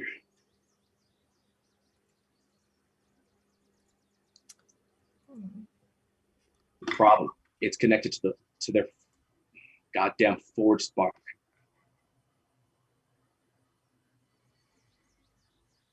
Or what? The forge spark, we found out it's a human battery. Do you know where it is? There? It's underground in the core of this entire facility. Oh, well, we found it, Eli. I think our job's done. We should get paid now. I agree. And the problem is, now that you're here, either we disconnect it or we become like them. I didn't like being like them. Are you saying the longer we're here, the more likely we are to fall in line? That is the case, and trying to escape only solidifies it. Okay.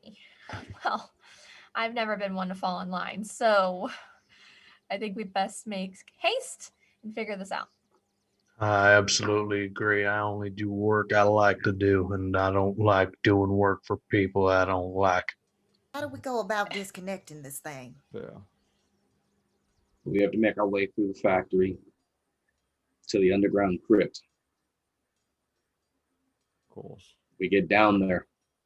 We're not quite sure what's beyond the first door, but we know it's down there. Well, knowing's the first part, right? So we just got to go down there, I guess. Is there any resistance to the first door? Just a few What are guys. we dealing with? They've got specialized mech units. Of course. Good, good. Getting down there is the easy part. A few guards. And then the Itagast, which is something I can easily take care of. I'm not a problem with gods. Their minds are frail Yes. and nuke. But the problem is we can't really deal with the minds of machines. Well, are they being controlled by the gods? They're also controlled by the Conleo. So the Forge Spark is connected to the minds, people, and machine. It allows them to access the abilities of the Markinist similarly. Dang it. As good as I am with machines, I am not going to help with those. Now, having some dealings with Conleo myself, GM, out of character, what would I know about this? Like, now having like both experienced it in my mind, sort of seen how like the people are moving, would I understand anything about how this is operating? Or So you know that typically a psionicist can connect to the minds of people. A Markinist connects to the mind of a robot with Conleo. Yeah. The ability to do both is very rare, and it usually drains an individual with Conleo implants till they basically die. However, to be able to basically control this many people at once requires a massive amount of power, but it also means that each person that they're connected to is a little weaker as a connection compared to each of them. It's the idea that the more connections, the weaker the overall bandwidth.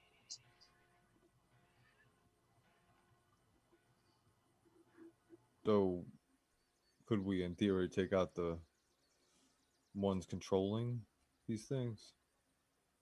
That's the idea. The closer we get, the more pressure we put, the less connection it'll have. Okay. Also, the machines aren't as bad as if you said they have missiles. These aren't the missile kind. They're more of a, Oh, well, that's good. they're just more like cybernetic individuals. They've been cyber enhanced to the point beyond being human. Oh, well, Feel there you like we go. can handle that. Yeah, let's just shoot them.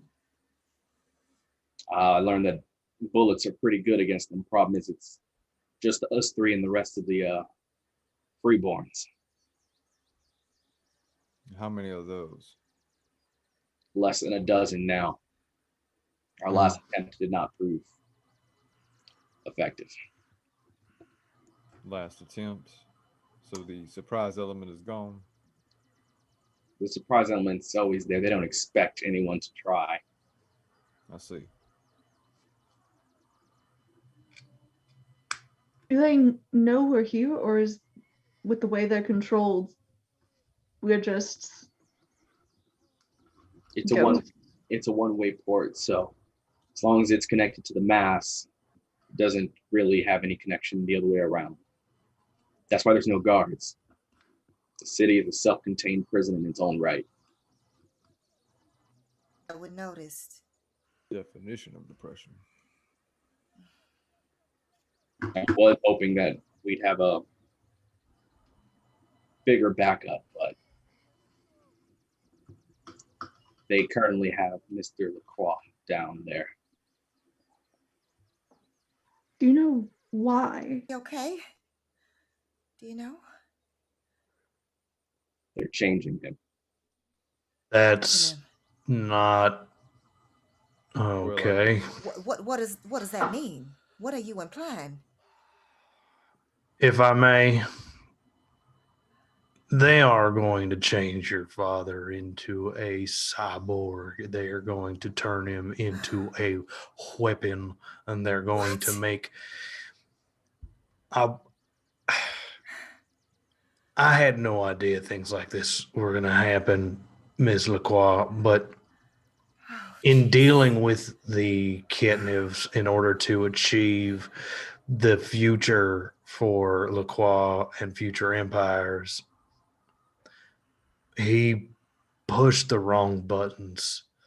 He pressed the wrong people. And at this point, your father's getting the what for that he didn't expect. Mama was worried about that. I'm surprised they go after someone with such strong connections, though, rather than simply cut off their dealings. The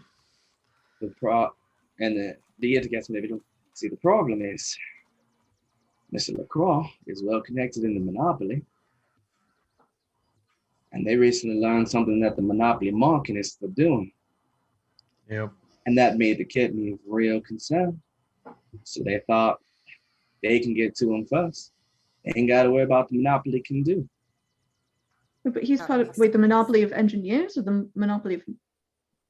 He's part of the engineers. Engineers. What the marketists is doing is going to reach others. What are the marketists doing? It's better if I show you. If you would all be so kind to open your minds. And so he's going to do his version of a mind touch. Anyone can choose to resist it, can do a discipline to resist, or you can just let the vision come to you. Can I do an insight first, as far as just seeing if he's trustworthy enough to go? Yeah, you can do an insight as he's opening up his mind touch. I think I'll let it happen.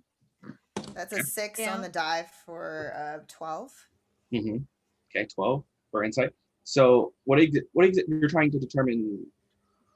Just like kind of because of the fact that she hasn't had anybody go into her mind before, so she's a little, weird, especially with all that's going on. So you can see he's trying to show you something based on what you understand from what a scientist can do. They access your mind and they can force their way. You can tell he's trying to give you the opportunity to say no. She allows it after kind of sizing him up a little bit. Everyone else opens up. Eli doesn't. Eli does not. So you will not receive the vision, as he does not pry beyond. Like, he kind of knocks on your mind a bit, and you're like, nope. So everyone else receives the vision of two individuals carrying one of these workers in the gray suit, and they's screaming and crying out for it to stop. Please, no, I have a family. And throws him in front of this massive cylindrical tube filled with this green bubbling liquid. And suddenly you're shifted into the vision of this man. And as you look into the cylindrical pod, you look through the window and you see something. It comes close to the glass, this squid-like face, these tentacles at its jaw.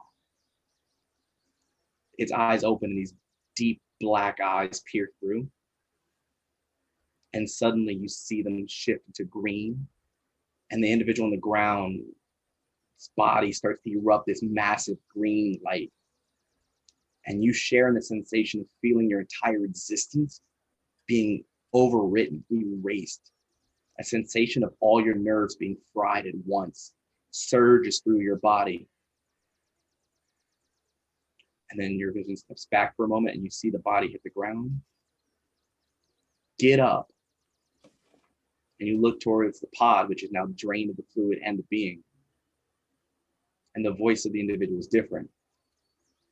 And all you hear is, this body shall suffice for the time being. We must find more for my brothers. We have work to do. And then you see that the person look towards where you're looking, and you're instantly thrown out of that vision. I don't think the Machinists would do that. Why did y'all look like you were collectively about to sneeze? Awful. It's not the Machinists that want to do that. See, the individuals that you have been journeying with have seen some of the evidence of it that has been seen and shared with the rest of us.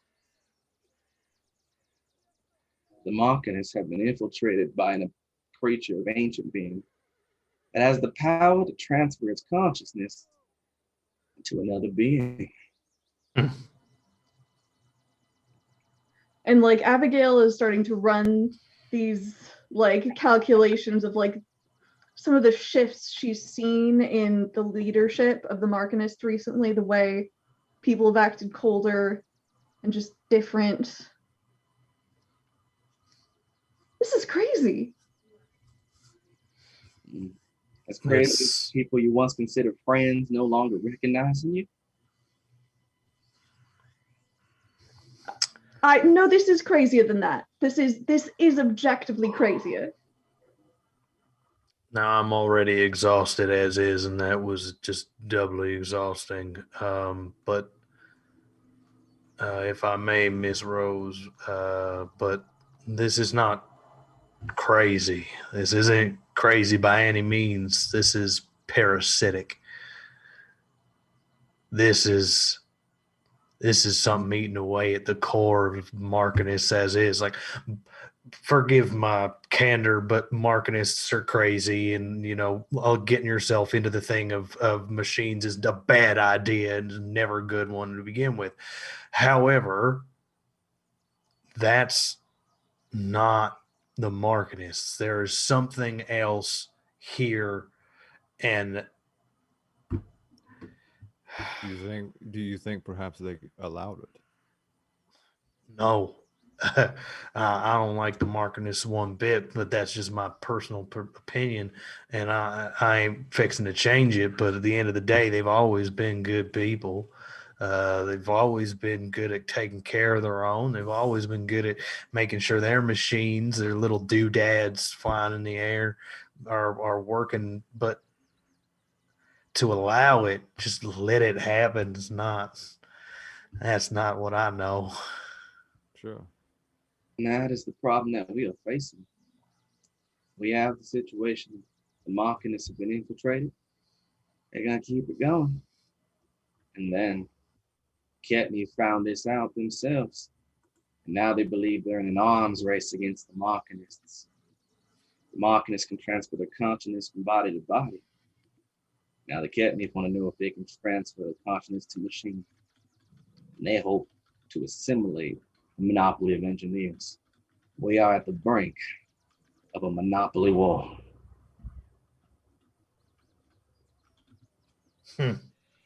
Right. Stuck in all this.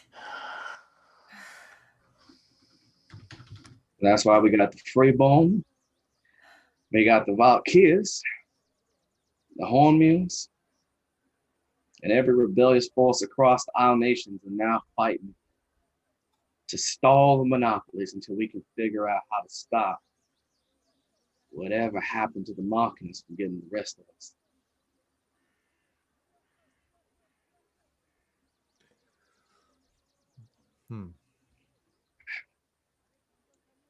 I think before we move forward, we're gonna have to take some time to, and as he's saying that, suddenly the door that you guys walked in is blown open as you see some of the people in the gray jumpsuits wielding random of their tools. You see the blue light glowing in their eyes as they're all staring directly at the group of you. Pull my gun. So That's we were noticed. And that's where we're gonna end this session. I knew it. Yep. Dun dun dun. And so there you guys go. That is the end of episode 2. You guys are all in a very peculiar situation. I say. Indeed. So for those that are watching, those that are listening, thank you for tuning in. Let's circle around again, introduce yourself, your handles, and things that are coming up for you. That way everybody knows who these amazing players were and how to keep in touch with them. Lizzie. Hi, I'm Lizzie Donahue. You can find me at the Lizzie LD on Instagram and Twitter. You can find me on Fabled 42 Wednesday night as Nafiko, Friday nights as Lily in the Wizards of Ukador, and here on Sundays. Will actually not be in this next episode for this group, but I'll be back in July. So I look forward to that. And I have a short film coming out pretty soon, which I will share more on the social medias when that's coming out. So on to the next person. Very exciting and very much so. I'm looking forward to some of that stuff. Woohoo! Utahime. Hi guys, I'm Utahime. You can find me at Utahime Cosplay on Facebook, Instagram, and here on Twitch. And Brianna DeCoster on Twitter. Again, you can find me here at Fable42. I play Kizana Moonshadow on Fridays for Wizards of Ukador. And Ash, the Super Mutant Barbarian, on Saturdays for Vault 42. And now Violet Lacroix on Sundays. So, well, not this upcoming Sunday, but soon she'll return, I think. Beautiful. Renee. Hi, I'm Renee Beauregard. You can find me at Dragon Rock RPG Design on Instagram and at Dragon Rock RPG on Facebook and Twitter, where me and my partner Daniel create 5e supplements for D&D. You can find me on Wednesdays for Realms of Ukador as Orion Silvermane, and Fridays occasionally as Kalizo Kragan, the Hobgoblin Pirate Wizard, and now occasionally Sundays as Darius Mackinac. It's so exciting. I just want to put a shout out to Dragon Rock RPG. They're also the individuals who have been collaborating in the deep breath that I've been making. So just want to say I can vouch for the power and potential they have in creating content for not just 5th edition, just their creative aspects are truly powerful as they learn how to make some favorite anime stuff, superhero themes, and other stuff playable at your table and balanced. That's the key. And Diane. Everyone, my name's Diane. You can find me at the Pretty DM online, and you can find me here Mondays, DMing my homebrew world. You can find me Wednesdays playing a Southern Fearbolg cleric. Some Fridays playing Anastasia, the half-drow wizard, and now some Sundays. And I love it. I'm so excited for tomorrow. I'm always excited to be playing. Are you excited for tomorrow? Look, I'm as excited Jordan. as I can be. Look, I'm excited, but Jordan, also terrified. Just remember, I love you.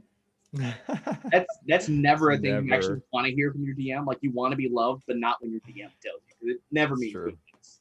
Oh, that hurts me already, God. Sure.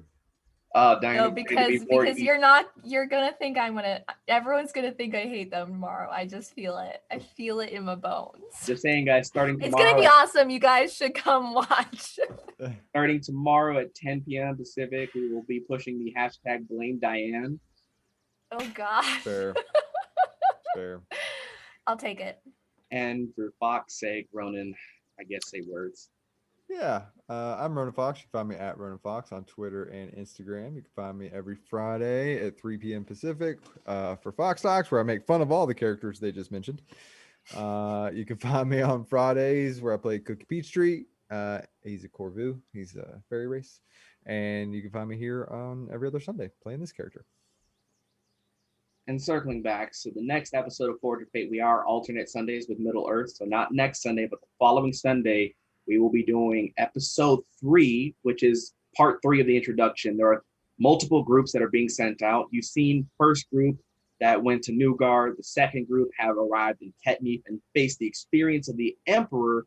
And group 3 is also going to have a barrel and a half full of fun. Sadly, I was not able to maim someone. I was just able to put a bullet in their leg. Or I guess they did on their own, so I didn't even really do that one.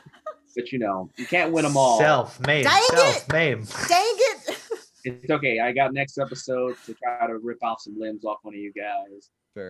I've been your casual chronicler, Casual Campbell, enjoying a beautiful story through Vulcania, where we get to explore the steampunk fantasy of our wonderful lives. We will be rating Rock Punch ATL. So you know how it works. Spread the love, the Fabled love, the Vulcania love. Give them a follow. Give them a like. Tell them to join the cult, the family of Fabled, so we can ingrain them, experience fun with them at our wonderful tables.